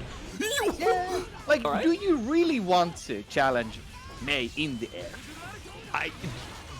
It's that age-old dilemma. Like, you kind of want to because it's hard to anti-air her, but at the same time you don't because her massive rewards will like just decimate you if she gets a counter hit in the air. Nice. Goes for the punish. Oh! He knew. Yeah, it's again that same situation for Blue Heck. If he doesn't try to go for the gold burst, then there's no burst to be had anymore. And Rygand knew it. I think Blue Heck was kind of floating on the burst for a while there. I think you just gotta burst earlier. Yeah, it's like to avoid getting in these situations where it's hard to use it. Like, that's really the only option. Just fire it faster. Overall, bursting Mei is really difficult. Like, you can't burst any of the combos really. So where do you burst? Yeah, that's the struggle. Also, look at this Trotex. They've been happening all the time. Madman throwing or taking throws in stride. Don't you know that you can die? Oh no! Wait! Was that too early? Oh no! Rygand! Straight into the right lightning. Alright. RCL, disgusting damage, in my opinion. Definitely works as an anti-air there. Yeah, look at that. Man, those jump Ds have been hitting very well. Yo, that's a big one. Unless... Into nothing. And Rygand trying to hard read throw with the up dolphin. Lots of damage left here on the table for those big hits for Blue Heck, unfortunately. But still working on a almost perfect. So Blue Heck there baiting the burst. Oh no! Missed the punish, and as a result, Rygand gets to run it back. Interesting, kinda... Good back. Yeah. Rygand whiffing the 6k meter. And kinda just panicking, I guess, at that point. Kai is so fast in the end that Kai can always get something as a punish. Like, even at minimum, Scum Dipper. Yeah, that's a really good point. Like, Scum Dipper, 5-frame startup still, moves forward really fast. If nothing else, at least you can get that pretty comfortably. But obviously it's not like insignificant damage either. It's like, what, 50 damage or something. So. Yeah, it's pretty decent. Of course you would like 5 heavy or 6 heavy instead. Or even 2D. Blue Heck just pressing big buttons in pressure. No tick throws, fuck that. No 2p, 5p, fuck it. I guess you kind of have to. That's a good thing to do, because like if you challenge Mei, you better do some real damage. Oh, nice anti-air. The big rainbow arc out of the corner there. Nice air to air. Clipping Rygand out. Yeah, Blue Heck starting to find these options against the air game from Rygand. Yeah, the rising buttons are classically a good option against Mei. If Mei isn't already coming at you, Yeah. jump and press the button. The downside for like jump heavier and jump slash from Mei, they start up pretty slow, so you can intercept them with your faster buttons like jump B, jump K, depending on which one you love to use. Oh no, again, Rygand. predicting the throw. Ooh, not a whole lot of damage for that RC, but has an extremely good read, and now Rygand in a position where he kinda can't burst anymore. Yeah, but even this... Nice prediction once again. I was gonna say that even this will deal good damage, but not really like... What can you do at that point? Kai has the... I think, in my opinion, one of the most annoying full-screen game plans. It's so hard to get at him. Yeah, especially now that they buff the fireball. It's much more comfortable throwing those out. Ooh, yeah, has to take that first. Blue Heck has been warming up slowly. Ooh, nice IB into an interruption, nice. It's gonna be a comeback story at this point. Well, although they've been trading matches. Pretty much. Yeah, I think it's been like close enough. Ooh, Footsies 2S. Oh, the air dash backwards. Blue Heck desperately trying to find an opening out here. Alright, good block. But again, the jump slash from downtown. And those reach so far when spaced perfectly. It looks like Rygand has figured something out. Full combo. No wall break. Okay. There we go, that's like classic Rygand doing 6k, 6k, 6k, basically saying do something, defend yourself, and defend he does. But look at this block string though, from corner to corner. Alright, and again, into the next corner. Rygand is cornered now, so... Yo, the jump kick! Yo, again, mixing up! What the fuck was the combo? What a madman! Admin, please ban. And the 5D! Doesn't even need to charge it. That was fucking sick. That confirmed, though.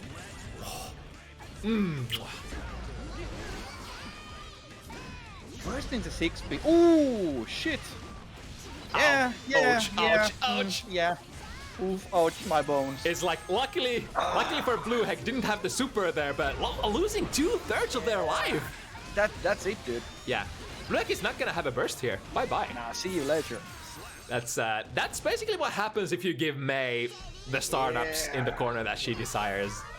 It's a shame to see that after the amazing confirm, but I gotta hand it to Rygand that the man does not drop those combos. Oh, they aren't the most complicated combos, but holy fuck, they deal damage. And they're consistent. Yeah. It's speaking of consistent, I think Rygand is super consistent. Like That is true, and the man doesn't like panic really, in my opinion, at all. Yeah, or at least it doesn't show much.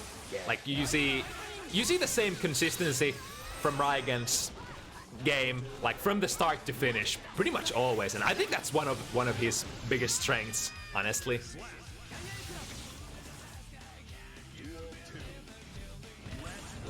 Alright, around for Blue Heck. Good anti-air. Set it up. Oh no, you don't want to get hit by those. Big damage. Not the most massive dust damage though. But I guess on scale of like Kai damage mid screen, that's pretty decent. OTG? Yeah. Nice. Perfect. So what a comeback for that. Like Blue Heck showing that, yeah, you can do those big combos. Let me show you what I can do. Going back and forth again. But now who's gonna get the next big conversion?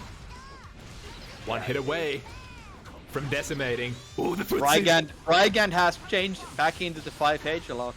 So just fishing for that one hit. And that's a cool. Like that, yeah. Oh, the jump heavy once again. So this won't kill, but he'll get the corner.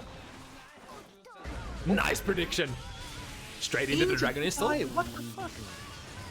Oh, he also got the hit on this. I kind of like that. That was probably as burst safe as he could have made it in case Rygand wanted to go for a momentum one. And now all of his special moves empowered. That's it, right? Yeah, I think that's a kill. That's deals so much with Dragon Install. The multi-hit RTL.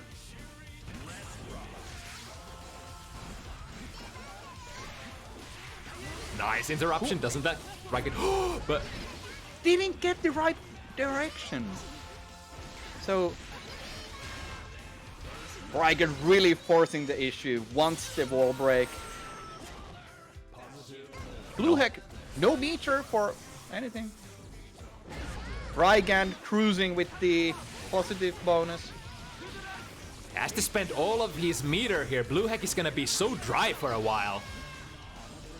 Could try to use the meter to get a gold one, but I think it's in it's in Blue Heck's best interests here to save that burst for the next round. You can burst, of course, if you feel like it, but then you're just gonna end up without the burst next round. Like even if you hit. Ooh, there we go. Even a gold burst, it doesn't guarantee your win. So in a set this even, I don't know if taking points with risks is that smart. Ooh, Skandipper conversion, nice. Ooh! Oh no! And solid punish.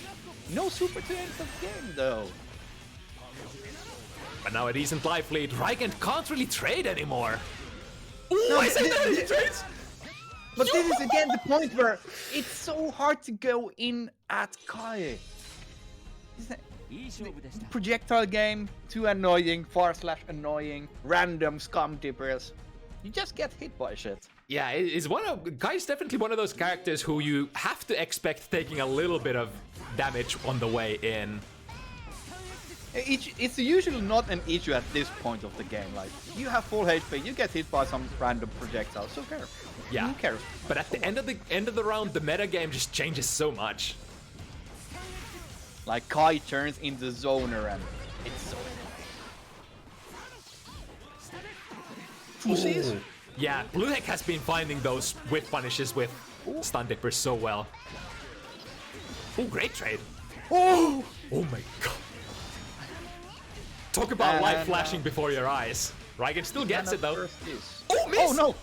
I think that was supposed to be an up dolphin. But Rygand has a meter to mix. Wow, there we go. Yeah. RC airtight 6k overhead. Does the job. Yeah, you wanna block those. I don't know, Rygand, I think he's kinda banking on the fact that Heck would scum dipper in. He might, as a whip punish if he sees that 5 heavy miss.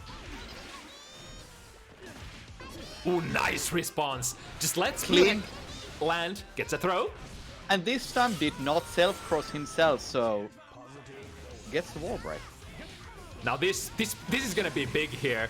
The winner of this is gonna have 6 and move to the commanding position.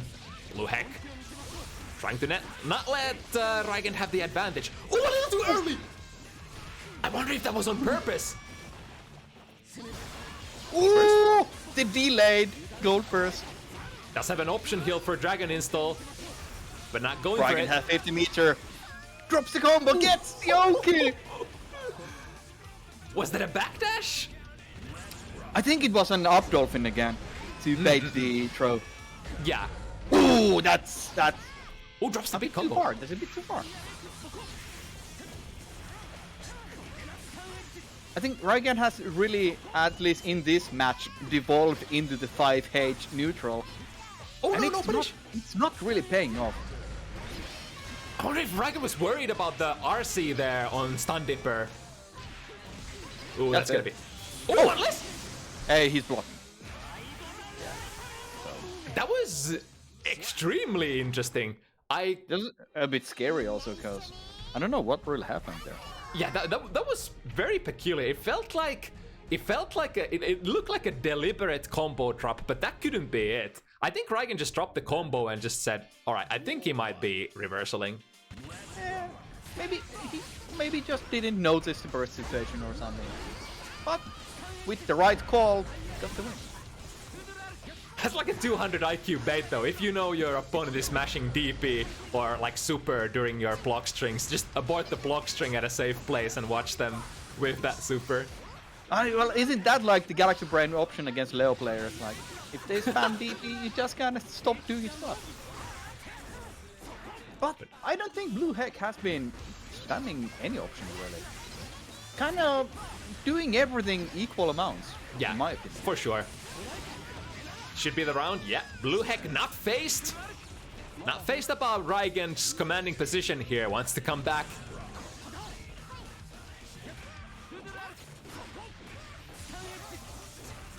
The shock is on. Rygand finds a decent hit. Pressing good buttons. Okay. I like the moment of like solace. Nothing happens, they just look at each other. Oh no, it happens! Rygand has been fishing for this so long. Finally! 5H against the Scum Dipper. Yeah, got his toes exactly net. What? Shit! Look at that! From health screen! That is some footsies right there. Don't you fucking dare extend your hurt boxes. That's cool setup also, you get the Oki from that.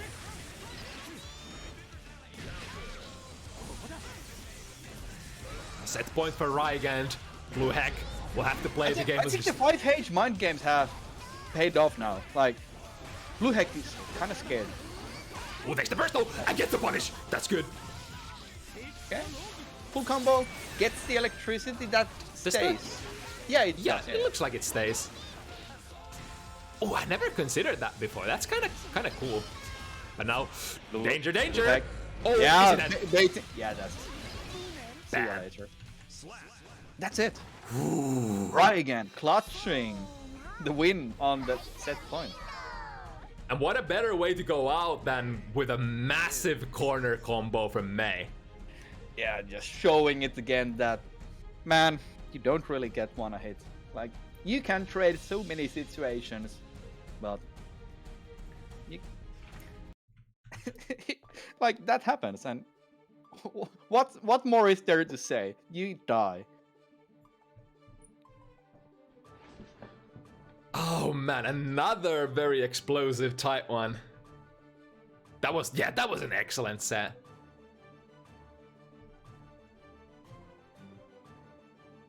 I kind of wish that they had less limitations as for when you can activate Dragon Install.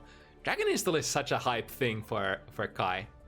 Wish we could see. That's true, and I kind of hope that he'd gain a special move with it. Kind of like Sol extra Dragon in a Sol, he gets the air command grab. Something similar. Alright, moving on. Next up, AgguBaggu. Rematch of the character matchup. Of course, new players. We get Chip versus Milia again. We saw Chingo versus Chive as the first set. And now we have AgguBaggu and CarrotOfWisdom showing the same matchup. And I assume this is more of the higher level, so to say, players, for they are further away in the event, but we'll see, we'll see. I know CarrotOfWisdom at least has been doing okay in events. Yeah, mainly on their Jacko, but I think Jacko has been left behind. I think I saw CarrotOfWisdom saying that, you know, they're not very super happy with Jacko, so going back question mark to Milia. Well, it's not working out for him at this point, but AgguBaggu kind of moving around. Ooh, I did not see which side that was. And there we go. Is this the fabled... Oh, well, that's the fabled Empire. Oh, the burst is available. Is he gonna use the how it whips? What's happening? What was that? How did he make it whip? What the fuck was that? I did not follow what happened there. I'm gonna be honest. Was he in the air? Was that Mirage? Was that Turbo Full? I It was don't know. some magic right there. I think that's the feeling that you get against melee assets. What the fuck is happening? Why just what? What? I played against this one melee today and I got schmicked. The schmixes were way too strong, and Carrot is kind of showing the same feeling that you get schmicked. Oh my the god. damage is not giant. That was a massive YRC. So the YRCing, guard canceling into the wrong direction, or from CarrotOfWisdom's point of view, in the right direction. Man, AgguBaggu started super strong, but then CarrotOfWisdom was like, all right, let's start playing this game. Yeah, AgguBaggu showing the movements, but then got stuck. Like you get stuck really fast against melee.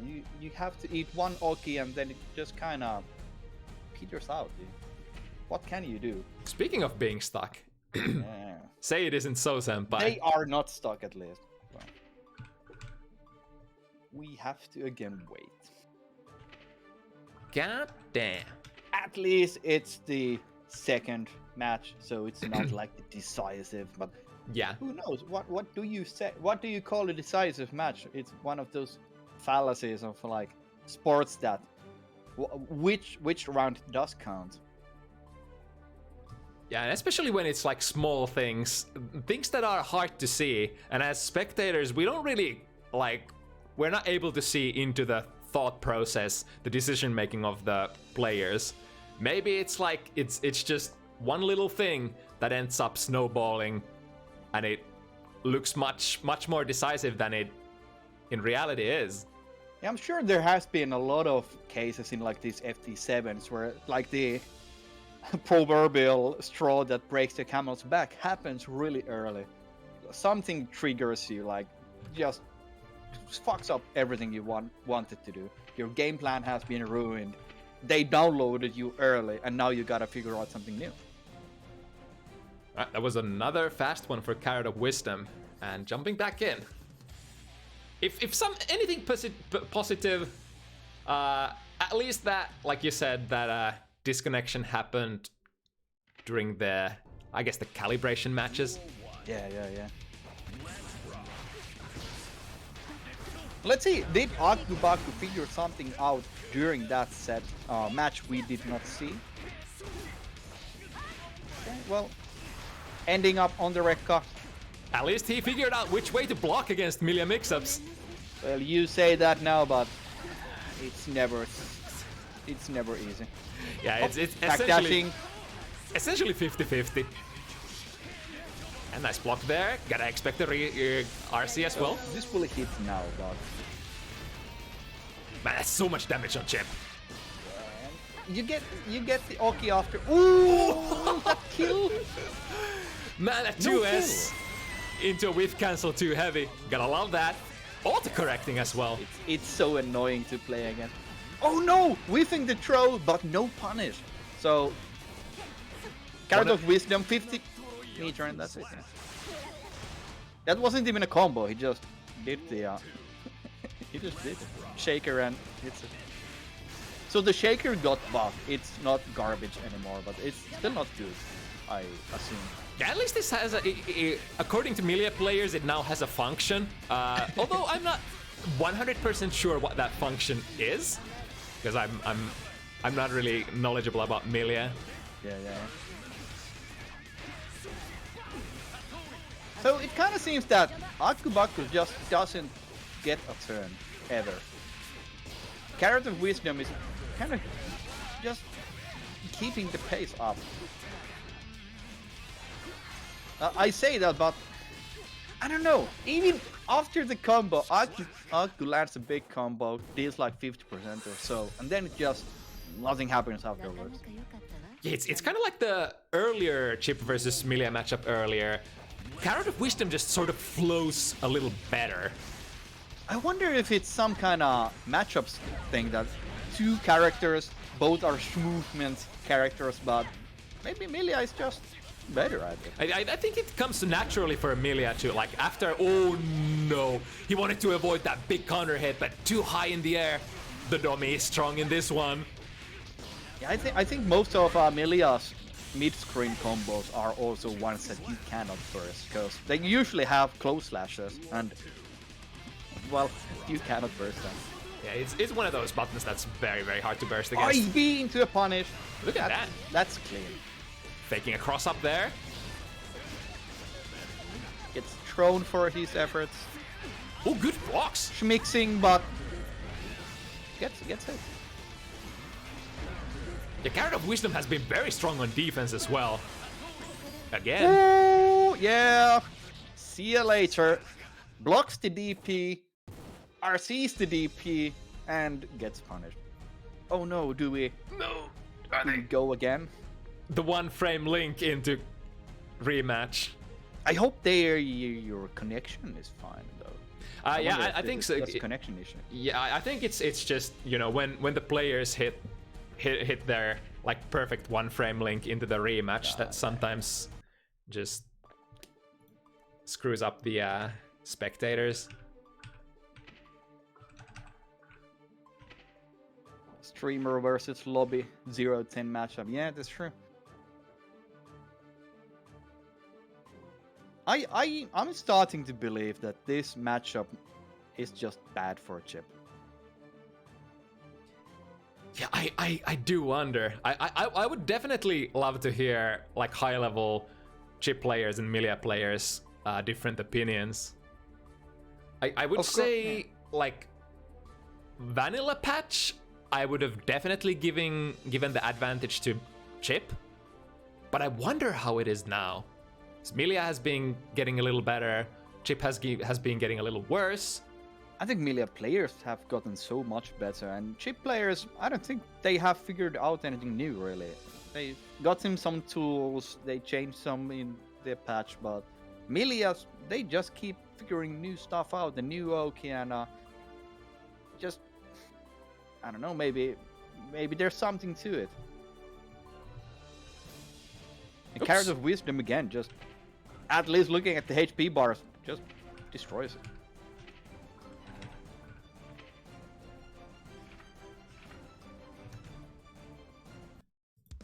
So it's what? It's like 5-0 for CarrotOfWisdom now. Yeah, basically. Yeah. So I'm hoping that AgguBaggu can bring it back, get on the board at least.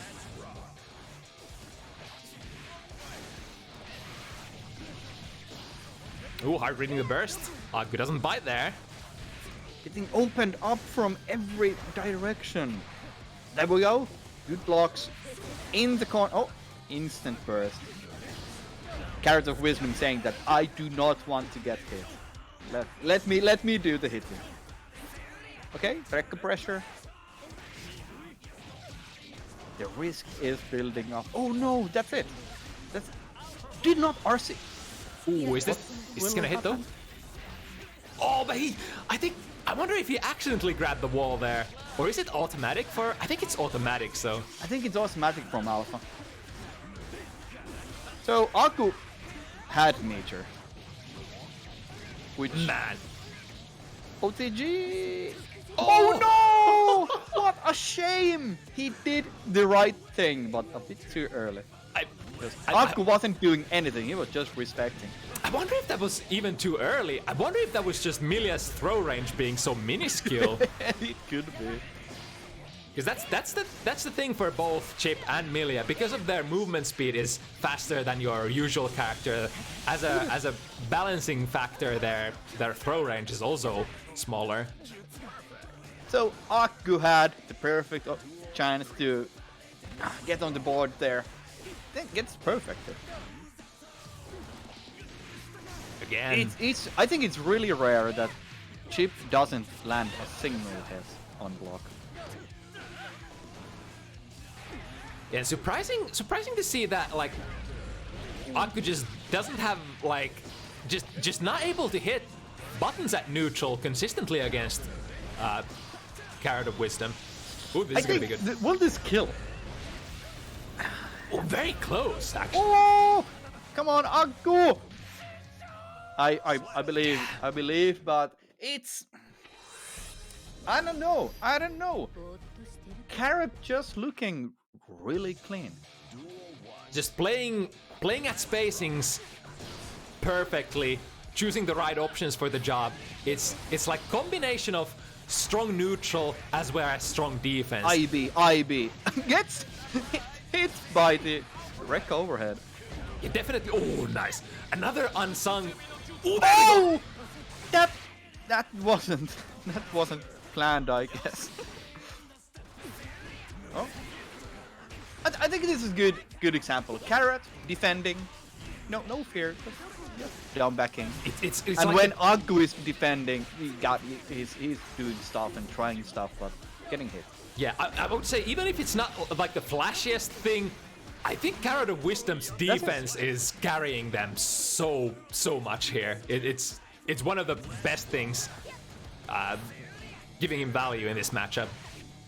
I don't know if it's just some consistent fuzzy jumping or something, but there's no throws being landed, there's no meaties being landed. Yeah, he's just not getting opened up by anything. Yeah. Okay. Aggu has his moments. Let's go. Oh, there we go. That's a cross up. I do not love those alphas. You get cornered and then nothing happens. Reset. That, I think... Oh. Yeah. See you later. Oh. Aggu Airborne. still has a moment. One last chance. 2 frames. Oh, is that not quite?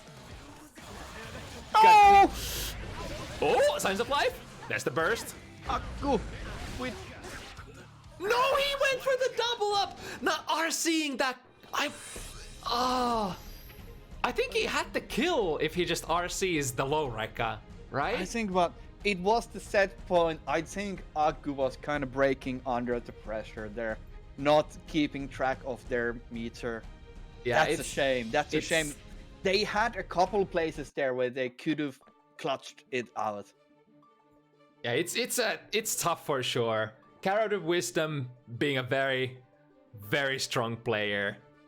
Even if Milia is not the character that they're currently strongest with, it's definitely the fundamentals coming through, shining through, and just, you know. Aggu with the inside wisdom. I hoped he wouldn't react to that and I'd RC after. Haha. Yeah, like shit like that happens. That's the stuff we cannot see, but it's... That's fighting games. You gotta make fast decisions in the moment and like try to determine what is the best course of action. Sometimes you want to double it up. Sometimes, like if Carrot had a little bit more health, maybe that was the optimal choice. Maybe that was the path to victory. But you have to make your decisions and stick to them. That's... Sometimes they work out, sometimes they don't. But I have to hand it to CarrotOfWisdom. They showed a solid Milia. Not much to fault there, in my opinion, at least. Yeah, it was just textbook play, pretty much. The decisions they did worked out. It's kind of like the same thing with Chive earlier. They did stuff, and it worked. Yeah, it's honestly just having your basics, your like the general package in order. That's the most scary thing for me. You don't even have to do anything super fancy, and neither did CarrotOfWisdom here. It was just clean play overall. Nothing really stood out, but nothing needed to stood out. It just made no mistakes. Carrot had some OK here and there, but a lot of the situations didn't call for fancy OK. Because if you can read that your opponent will challenge certain places, you can play around those places. And you just pick the right options to those situations and you win. Well, of course, it's easy to say that, but I guess some people just do it. Yeah, that's how you get 7-0 FT7. So. Mm-hmm. And just like we said before, the damage is considerable against Chip. You don't necessarily have to flow into the Oki, although that is, I think that's like one of the reasons why CarrotOfWisdom flowed so well is because your reward for hitting your opponent at neutral is not only the combo but the setup afterwards, whereas Chip isn't really known for their Oki and the rewards after they knock you down. And melee, they tend to just wall break from anything. It's really annoying. All air hits, air to airs, that's a wall break every time. Today we got Faust versus Jacko, JuxtAPoser versus Fecian, I don't know. Fecian, supposedly? Fecian. So, as a Faust player, I know this matchup fairly okay. I haven't really figured it out at all because Jackos are very rare. But in my opinion, this is Faust favored. But I don't know, we'll see. They say JuxtAPoser is a great gamer. They say Fecian is a great gamer. Let's see. Yeah, I can definitely vouch for that. Both of these are, like you said, amazing gamers. I love that interaction. Jacko is like, "What the fuck is this? This is the real Halloween shit right here."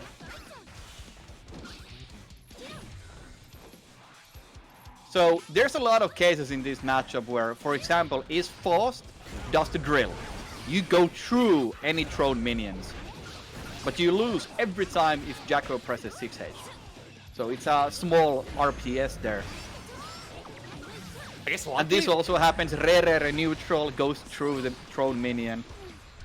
I guess luckily for Faust, like if yeah, there it is, what you were talking about. But unfortunately, like Jacko just doesn't get much out of that 6 heavy like she did in the old game. Yeah, it makes the gamble fairly okay. Like you can try to just go through her minions with the drill. You won't lose the match because they hit the 6H. Yeah, worst case scenario, they get to build a little bit of an advantage with throwing minions and then maybe run offense on you. Oh, and this is the other counterpart of the RPS. The Rere hits hard. In wall break. We get Oki. No.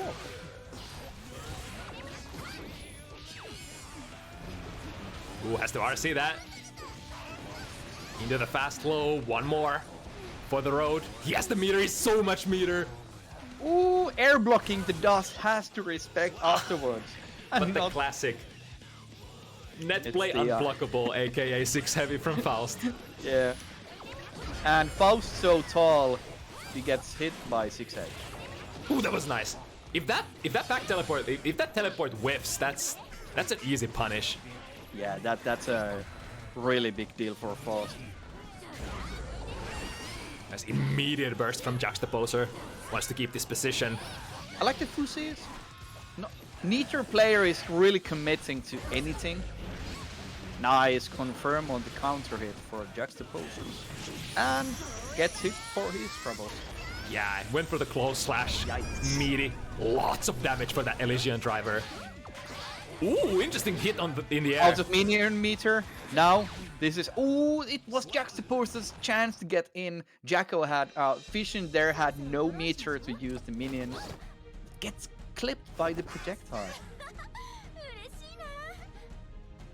Yeah, big problem for a lot of Jacko matchups is that a lot of characters just do so much damage that it's hard to contest their risk reward. We have bomb out, so now... Items? No? Nice, using the bomb as plus frames. Yo! Was that an actual punish? Yeah, 5H on the corner will deal like 250 damage. Damn. Do not want to get hit by that. Again, meteors coming. Fecian kind of just getting pushed in the corner. In the corner, can you can't actually do the usual left-right mix-up with meteors, right? Because you can't teleport behind them. Is that right? You can teleport. Oh, you can? It kind of works. It's really risky, but it does have its moments. Holy fuck, that damage. Misses the OTG. I think you can OTG from that. Oh, the double jump. Oh! What a clutch teleport. I love that the decision to do it as a block string, not as a full gimmick. Like trying to bait some move from them. Yeah, those are like, oh my god, that crossed up. JuxtAPoser is definitely one of the most tech savvy Faust players in Europe. Immediate burst on Rere.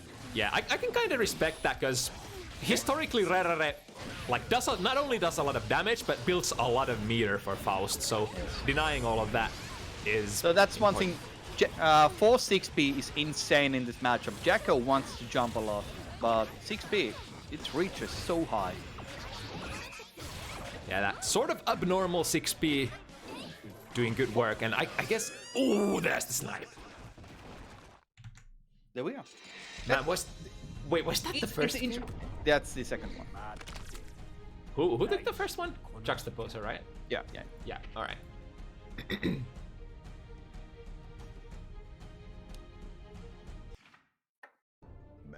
Okay. It feels like the footsies feel really good for Faust. It looks like Jacko just can't establish the minion game as easily. No, I think it's really hard for Jacko to do anything in this matchup. But it's not terrible, I think. Yeah, still like, Faust rewards are not super massive. If you mess up once, you're not gonna get hit by a lot of damage. Like, that's like almost max damage that JuxtAPoser did there. Jacko took the first round. Okay. Yes. 1-1. Oh, okay. Sorry for the mix-ups.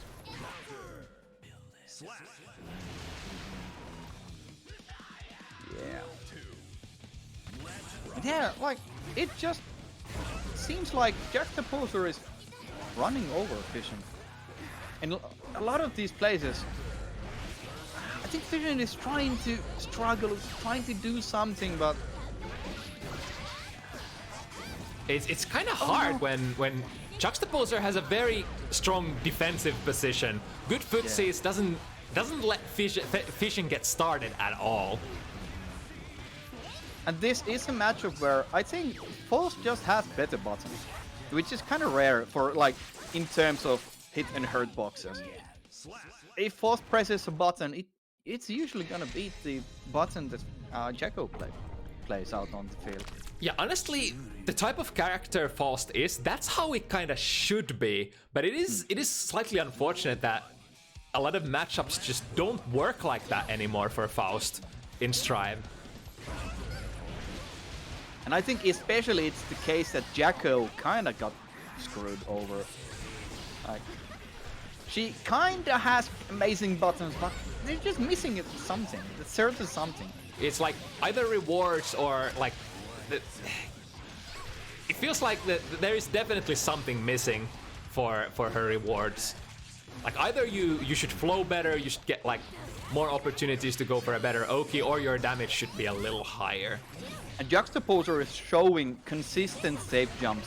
So the Oki is there, the damage is there. I don't know what Fecian needs to win this one. Other than the classic just guess right. Yeah, guess right, of course, but I don't know. You gotta guess right so many times. Like, neither of these characters deal insane damage unless they land some like huge starter, but yeah. Like, a lot of force combos are like that. Like, you get 2k, 2d. That's it. IB into... Gets the... Into pressure, half minion meter. Ooh, finally getting the ball rolling. Here we go. Explode. Is he actually gonna combo with that? Yo! That's really cool. What a round. What a round to come online. Fecian. Yeah, the meter really paid off using the super there. And the way they started it up as well. Oh, that's gonna be... Oh, no punish.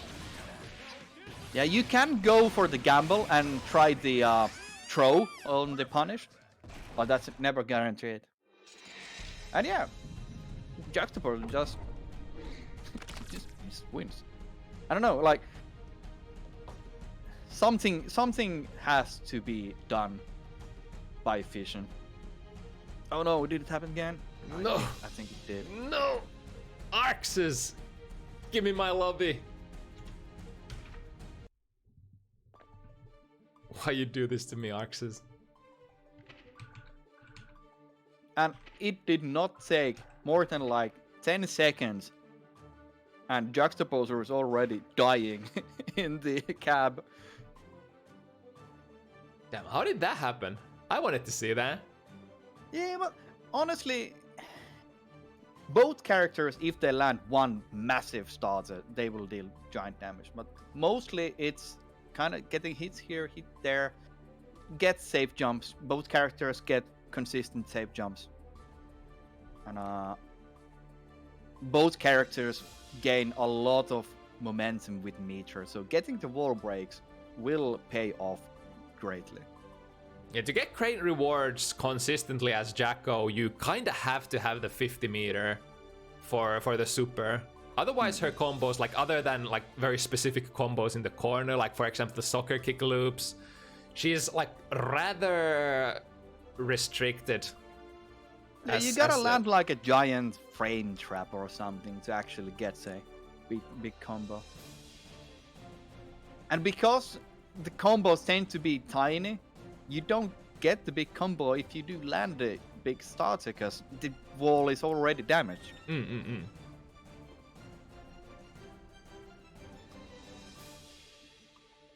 But it looks like the gamers are on their last round now, and Fecian in trouble. Yeah, JuxtAPoser is definitely warmed up already, because he's one of the players who was playing on Chive of the Wild earlier. I'm not sure how they Yeah, that's a score for JuxtAPoser.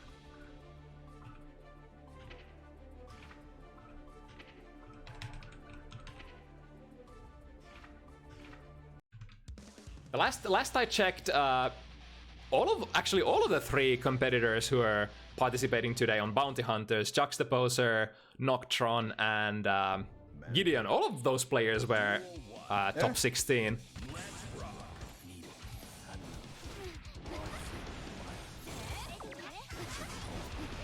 One thing I would love to see Fecian do is challenge more.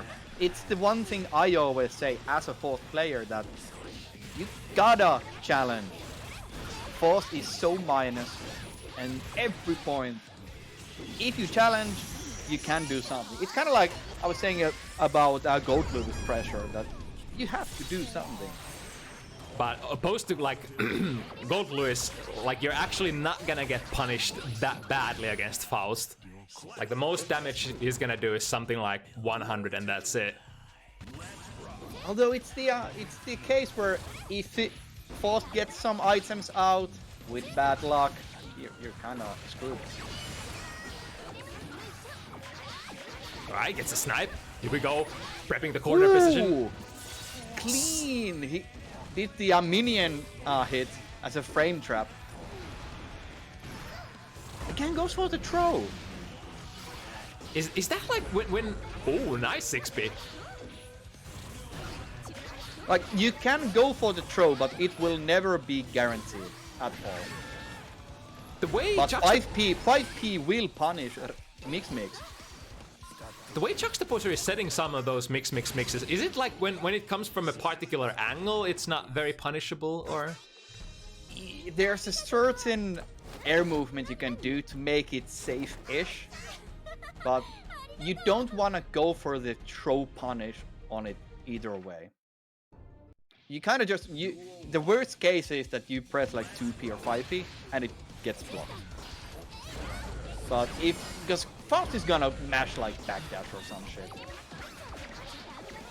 And you go for the throw and you kind of get shit on. Ooh, nice, another good 2D. Gets in the corner, minion bar up, meter up, can go for a big combo here. Ooh, this is it, setting up, here we go, red buff. Another 50. Nice. It's like the times when Fecian actually manages to get JuxtAPoser in the corner, he just capitalizes extremely well. And in that sense, Optimal. you could consider that like a one chance kind of play. Like I actually believe I'm starting to believe in this comeback. If Fecian is able to, like even though they're getting so few hits, if he's able to deliver so consistently, this is actually looking very doable still. Just runs under. There we go, safe jump. There we go, nice challenge. Not letting JuxtAPoser just do stuff. Ooh, that's so cool. Waiting for JuxtAPoser to land. Punishes 2k on landing. Yes. Mix up. Yeah. Ooh, in the air though. Yeah, if you jump back, hold back, you will block all options. It's the classic one of the most. Oh, that actually hits! And it does so much damage too. It's like if you hit the Rere on the minion, the move will not stop. You still gotta block. Yeah, that's a very interesting feature about the minions. Big damage. That is actually considerable damage. Oh! Yeah, I think he had to burst that. That would have killed. Yes, for sure. Get out of there. Guess. This is gonna be so hard for Fecian. No life to play with. Yeah, good night. This is really hard for Fecian. Like they've been going back a lot, backing up and going for the zoning gameplay a bit more, trying to get minions down, but Faust rebels in the mid to long range fighting. Like, I don't think you wanna go back against Faust. Yeah, it is hard, but I guess you're right. It's like you gotta be brave, because you gotta be able to push them towards the corner. Yeah. Like minions are the staple and what the Jacko needs, but look at this once again. As soon as Fecian has the corner, he delivers big time. Ooh! Almost got the combo again. So, have pressure. Escaping with the mix. Ooh! Ooh, actually gets the confirm again. Gotta scramble, but gets the round. That's pretty cool, because like it's so hard for Jacko to actually get any rewards out of those. Oh! We came in! An instant 50-meter for both. Minion. Oh! Nice presence of the mind. minion. That's really good. That's crazy for non-Faust players to actually play around the items that well. Has to respect the bomb here. Scarecrow made safe with the Afro. Okay, so I think JuxtAPoser is again trying to find a way to jump over and mix to safety. Ooh, frame trapping. Again. 6H gets eaten by the Rere. Like, if you are far away, you kind of have to gamble those, like 6Hs. But the risk reward is so much for Faust's favor there. Oh, the hammer ends up. Okay, explosion. Nothing happens. Okay, we have Oki. Nice left right. Doesn't get a big combo out of that though. Ooh. Oh, that's so unfortunate. I wonder if you can actually recover in time and punish Faust. Has the RC. No, they didn't RC, yeah.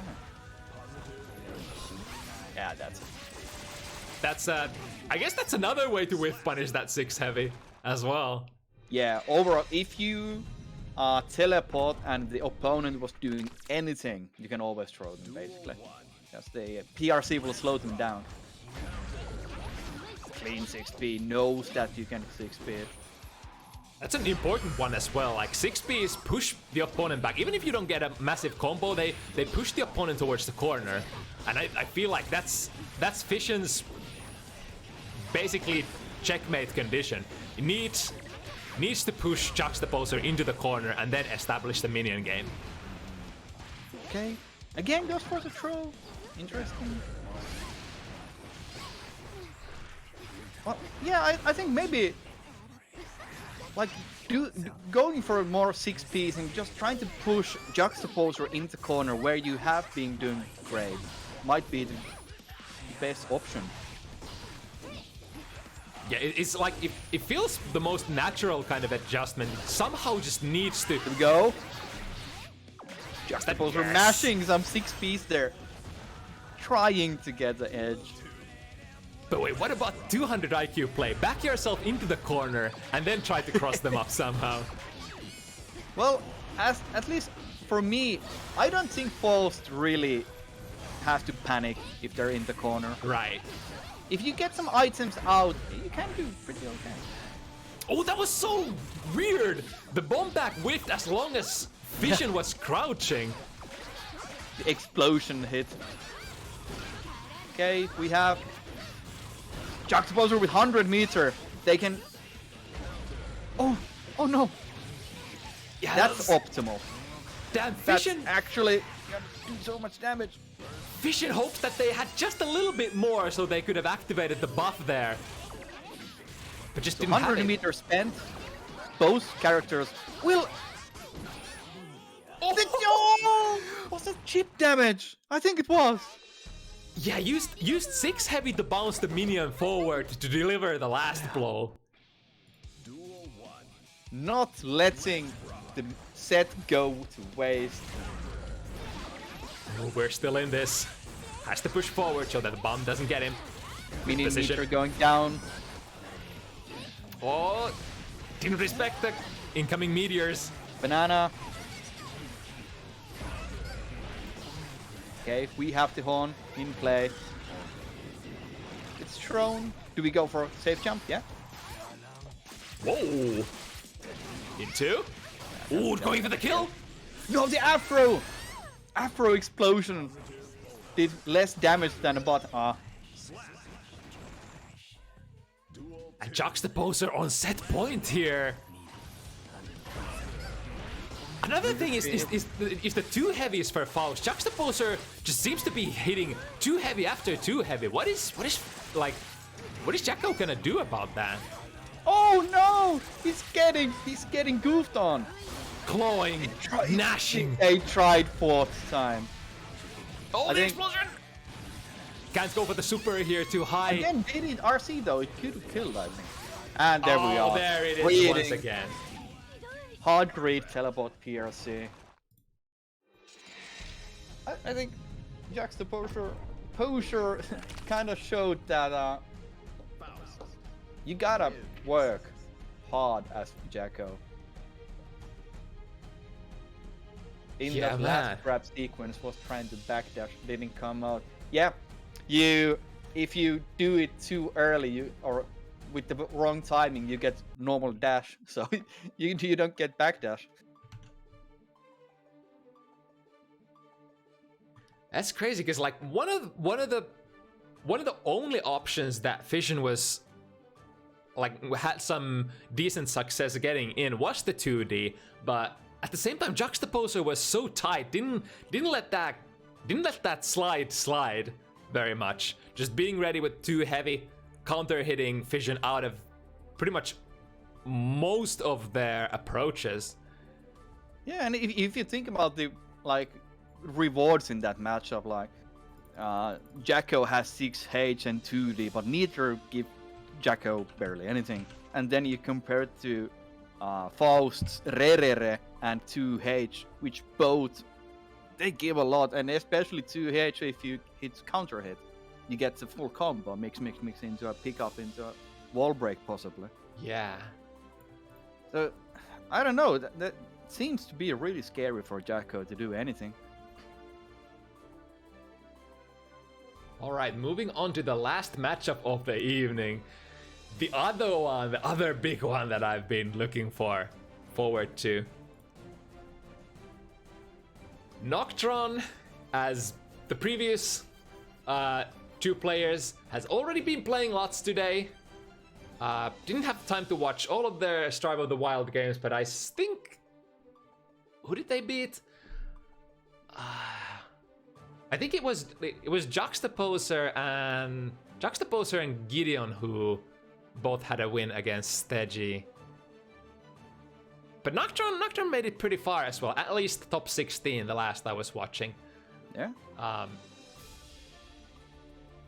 Oh yeah, now I remember. Noktron won against Invalid Value in the losers bracket, I think, which is not a small feat. Invalid Value, one of the I would say one of the top EU Nago players to beat at the moment. Noktron with the inside info got 5th place. So, ooh, that's good. It's just like mental damage, prepping the battleground. Then again, Noktron 5th place. I would guess Elda would have been up there also had he joined the event. Man's a gamer. Yeah, this is actually one of the things that I've been looking forward to so much. Matching, like setting up Elda against some of the heavy hitters of the European scene. Because I feel like Elda is a very underappreciated player and also very unrepresented because, like, you know, he doesn't go into tournaments much, doesn't go to events much other than maybe bounty hunters. So a lot of the people just don't know about this particular player. And man's not also one to brag or show off or anything, just comes in, plays their game and leaves. Very humble, good, like very strong work ethic, just does what he does and does it well. But now we're gonna see if he's able to do it against one of the top challengers in the EU region. And this matchup, I believe this is fairly equal. Like, yeah, probably. Potemkin wants to press big buttons, but he also wants to throw and spin, gorilla spin. It's kind of amazing against big buttons. Yeah, but it doesn't work against grabs. Yeah, it's funny though, because mobility, like getting in the position to throw the gorilla spin, is an important thing. But mobility is something that Potemkin doesn't have. It's like characters like Soul are so deadly against gorilla spin, because you can get there fast and then grab them by the neck. But Potemkin usually can't pick the position where he wants to be. We are now in the Anje mill, just getting Fujin. Oh! Yeah, gets chipped out at that point. Potemkin really needs a little bit of life to play. Yeah, you gotta have the HP to take some gambles with Mega Fist against the spin, for example. Like, yeah, unless somehow you're able to like counter hit with your big swing immediately, which, well, I mean, against high level players is not gonna happen that much because they're gonna be vigilant. Oh, nice prediction there from Elda against Shin. And the game plan that some characters can do and achieve is to dash and throw the spin, but Potemkin, no dash available. Boom! There we go. A clean first game for Noktron.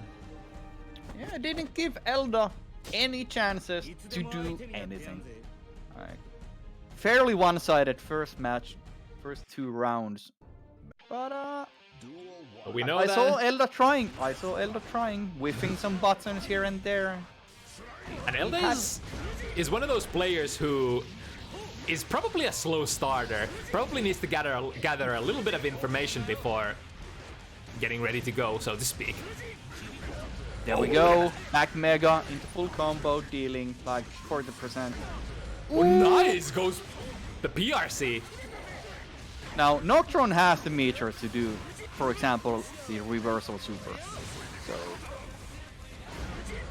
Oh my god, the foot sip. Will this be enough? Should be right. Does do good damage. Yeah, he can get the wall break there. That's also one thing that you don't always expect, that Anje deals good damage.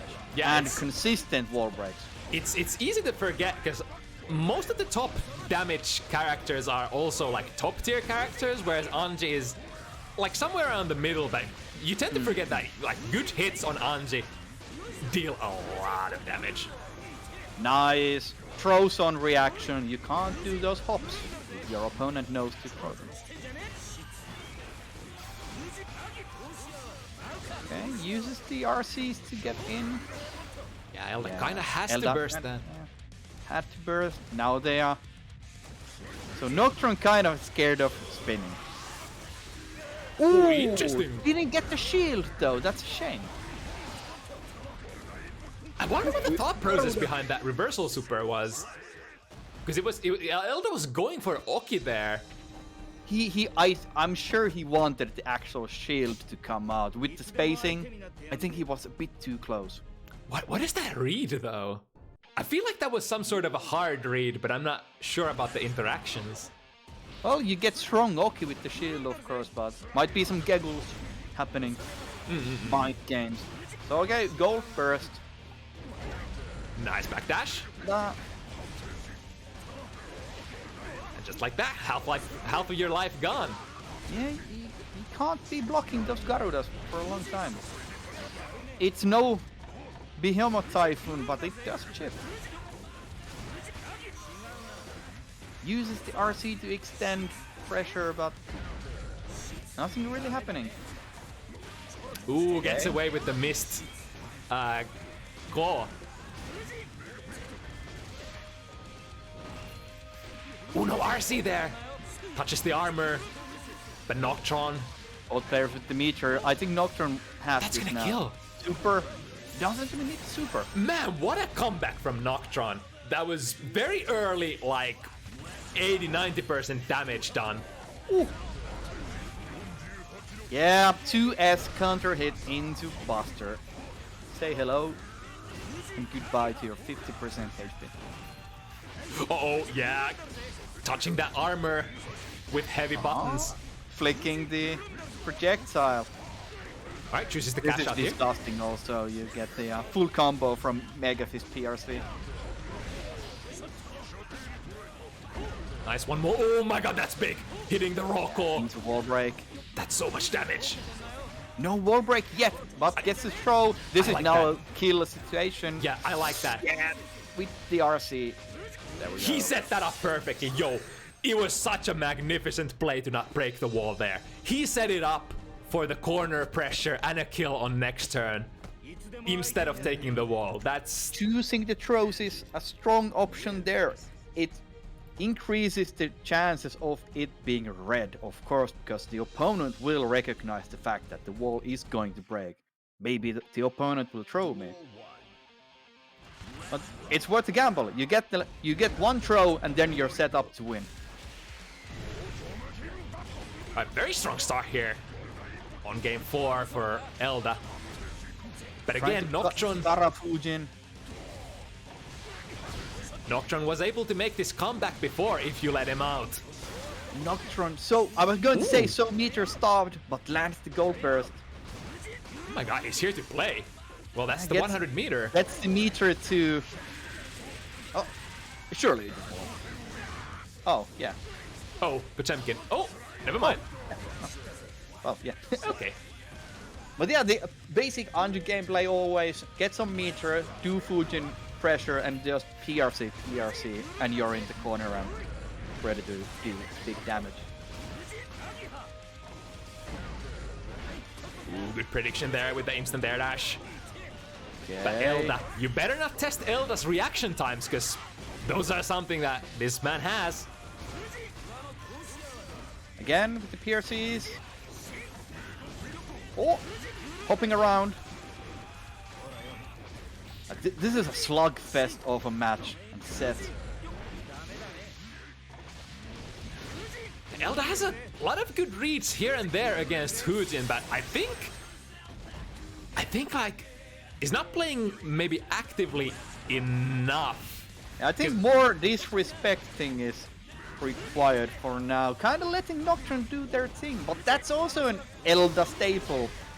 Kind of getting information, trying to like really download your opponent.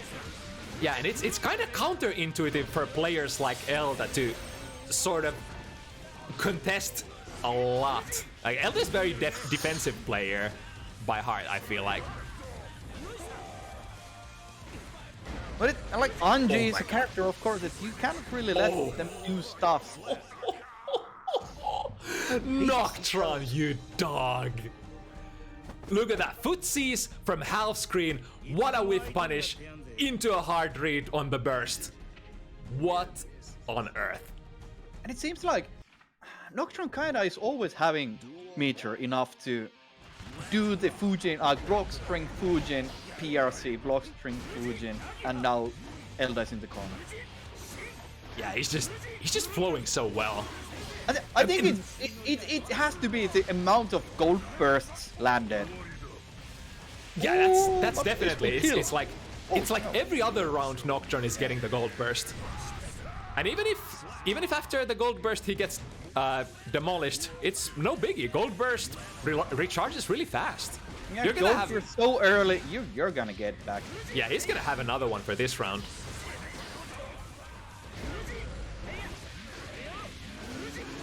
Yeah. And Noktron is not using the RCs really in the combos. No supers either. So really saving it all up just to push Elda in the corner. Oh, he was trying to be cheeky there. Yeah. Kind of for no reason. I think the mental damage maybe, but... It was working earlier with the gold burst, so... That's true.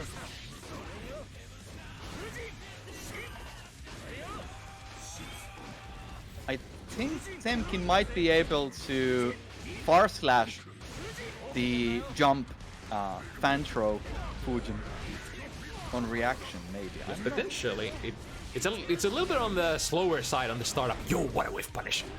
Elda being very respectful there. Full stick of butter for Noktron and a burst as well. So again, yeah, Noktron again going. Does the same game plan. Oh no! Well, this might be... Has to burst, yeah. Oh, what a reaction, Noktron with the core anti-air. That's all she wrote. No! Whips it. No! Alright, still a chance. Yo! Whoa! Into... Yo! That's the Elda we know and love. Against Noktron 100... had the opportunity to do a reversal super. He had the meter, and you can on paper do it on reaction against Garuda, but just folding under pressure. And that was exactly what Elda needed as well. He couldn't play passive anymore because Noktron had 100 meter. He would have not been able to persevere. Yeah. And we were saying about the no supers, but now take the super, takes the OK, takes the pro. And Noktron not faced at all. Yeah, like all right, nothing Elda can do there. You just gotta guess. Ah, hitting the gorilla spin on the heavy hit. Have been doing a lot of spins now, taking it all again into action, spinning more. That's kind of how I feel about like Anji, the kind of character Anji in this game. You spin, you hit something good, you deal 50% damage. The neutral very RPS-y for Anji now. Who gets clipped by Nagiha? And again, PRC after Nagiha, continues pressure. Crank up the risk gauge. Ooh, decent hit. Ooh, catches on the back dash. Oh, good reversal. Shit, that should be a kill. Kachel, who gets...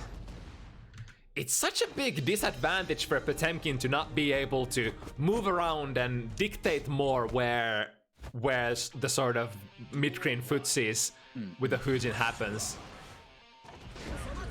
Yeah, especially like Noktron is making sure that Elda will end up in the corner. Using all their resources to just push Elda there. Ooh, the 2P still active there. Noktron so active, mixing with all these options.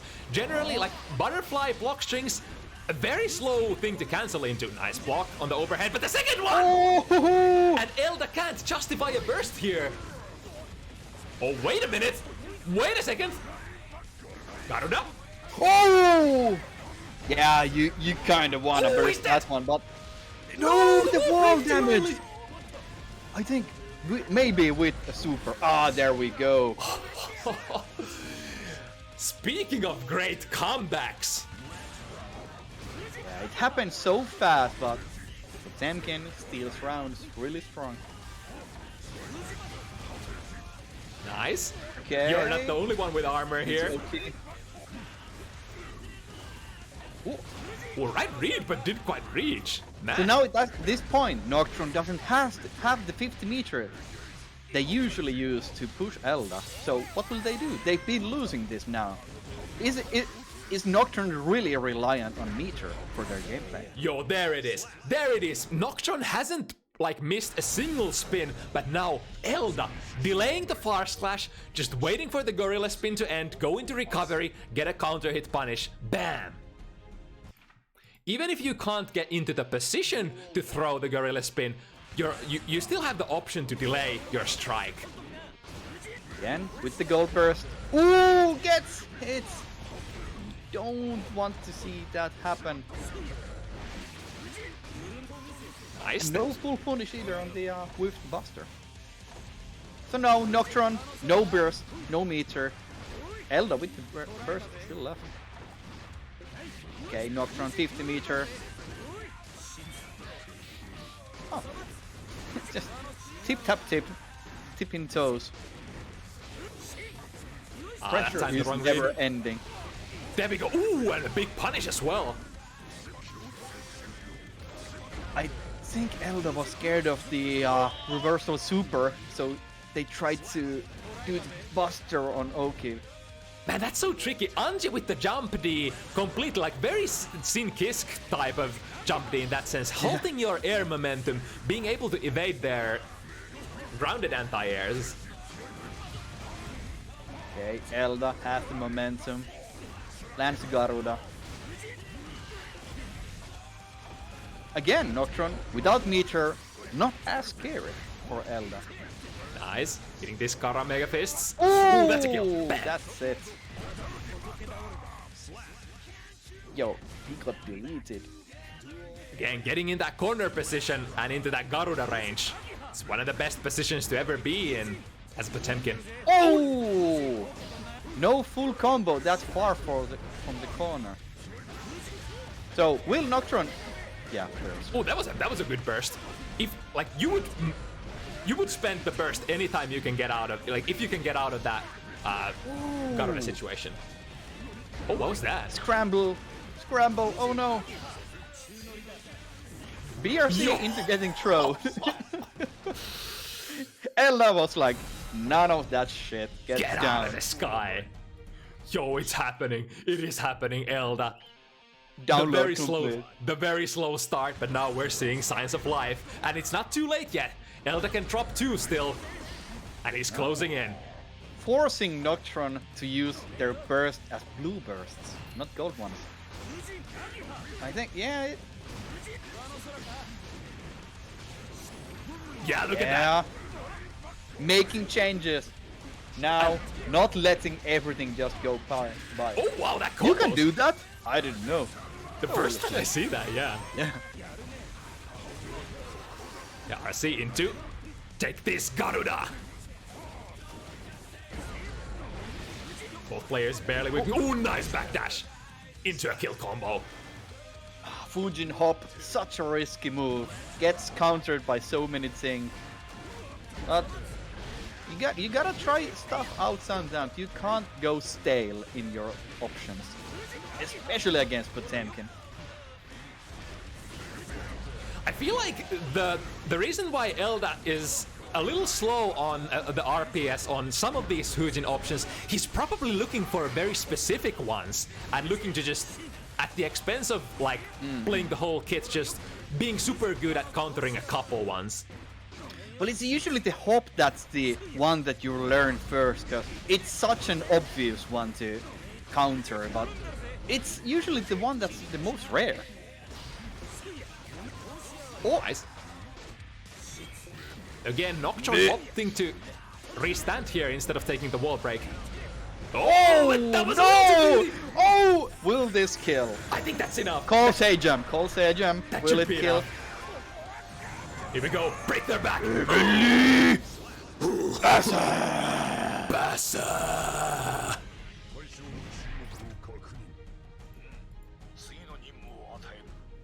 Oh man, the comeback is real. Noktron shaking, maybe not. Call the bullies. Elda is doing it. Oh my lord, he's doing it. That's what, So third in a now row? clearly Elda has changed something. Starting to hit more. Maybe changing timings maybe even is enough. Noktron using his burst every time now without gold burst. So they end up without the meter, they cannot push Elda in the corner as reliable. Yeah, it's true that, like, Anji's a very meter-hungry character. To mix your opponent up, actually, with Hujin, you kind of need the 50 there. Yeah. Like, none of this the is risk actually... going up though. Like, all of this is basically reactable. Red bar risk, oh no! But I mean, eventually you have to do something, right? I mean... Oh, Well, that is here we something. go. A little unclean hit there with the Ender. Oh no! Oh no! Yo, he's just walking. What patience! Look at that! Missed my game. Oh no! YRC. Elda, recognizing the situation, just walked forward. He knew that he couldn't punish the jump, so he just walked. Ooh, that's a great response there. Hopping past the second hit, or the strike of a slide head. Ooh, again, Okay, he does it. burst. Yeah, there we go. That 50. If you don't have that 50, it's so hard to mix them up. But with the 50, you can surely do some magic. I'm feeling like a Noktron throw here, maybe, to not break the wall. Is it the consistent game plan? Oh, Although my 100 goodness. meter in the super. The low follow-up of Hujin, very minus on block, but he does gold burst, he does parry super. Unless you have a true punish, they can surely do shenanigans like this. And I think Potemkin, like, what is it, is it -6 or -7? Yeah, something like that, yeah. Not the easiest thing to punish. I don't think Potemkin has more than 2p on it. Oh no! Baiting burst, I think, but not getting rewarded for the bait. Alright, sinking the meter here for the extended pressure. Finds the close slash hit. This is big. Elda expecting the throw to come finally. That's kind of dangerous choice that Elda made there to not burst that combo. Now we'll find it very difficult to fight back with burst this round. Okay, this is the set point. Elda has to clutch this. Again, against all odds. But he's been in this situation before. Some of those air throws in the left corner earlier. I believe there is a way out if it Also can be has done. the burst still left. They can clutch some crazy gold burst shenanigans. But now Noktron is gonna build so much meter. Oh my god. Positive This bonus throw. No RC. Full stick of butter. Yeah. Tiptoed. Played it very safe. At that point, when he landed that super, broke the wall, I was like, alright, if Noktron lands anything on block, this will probably be over. Because he was gonna build so much meter.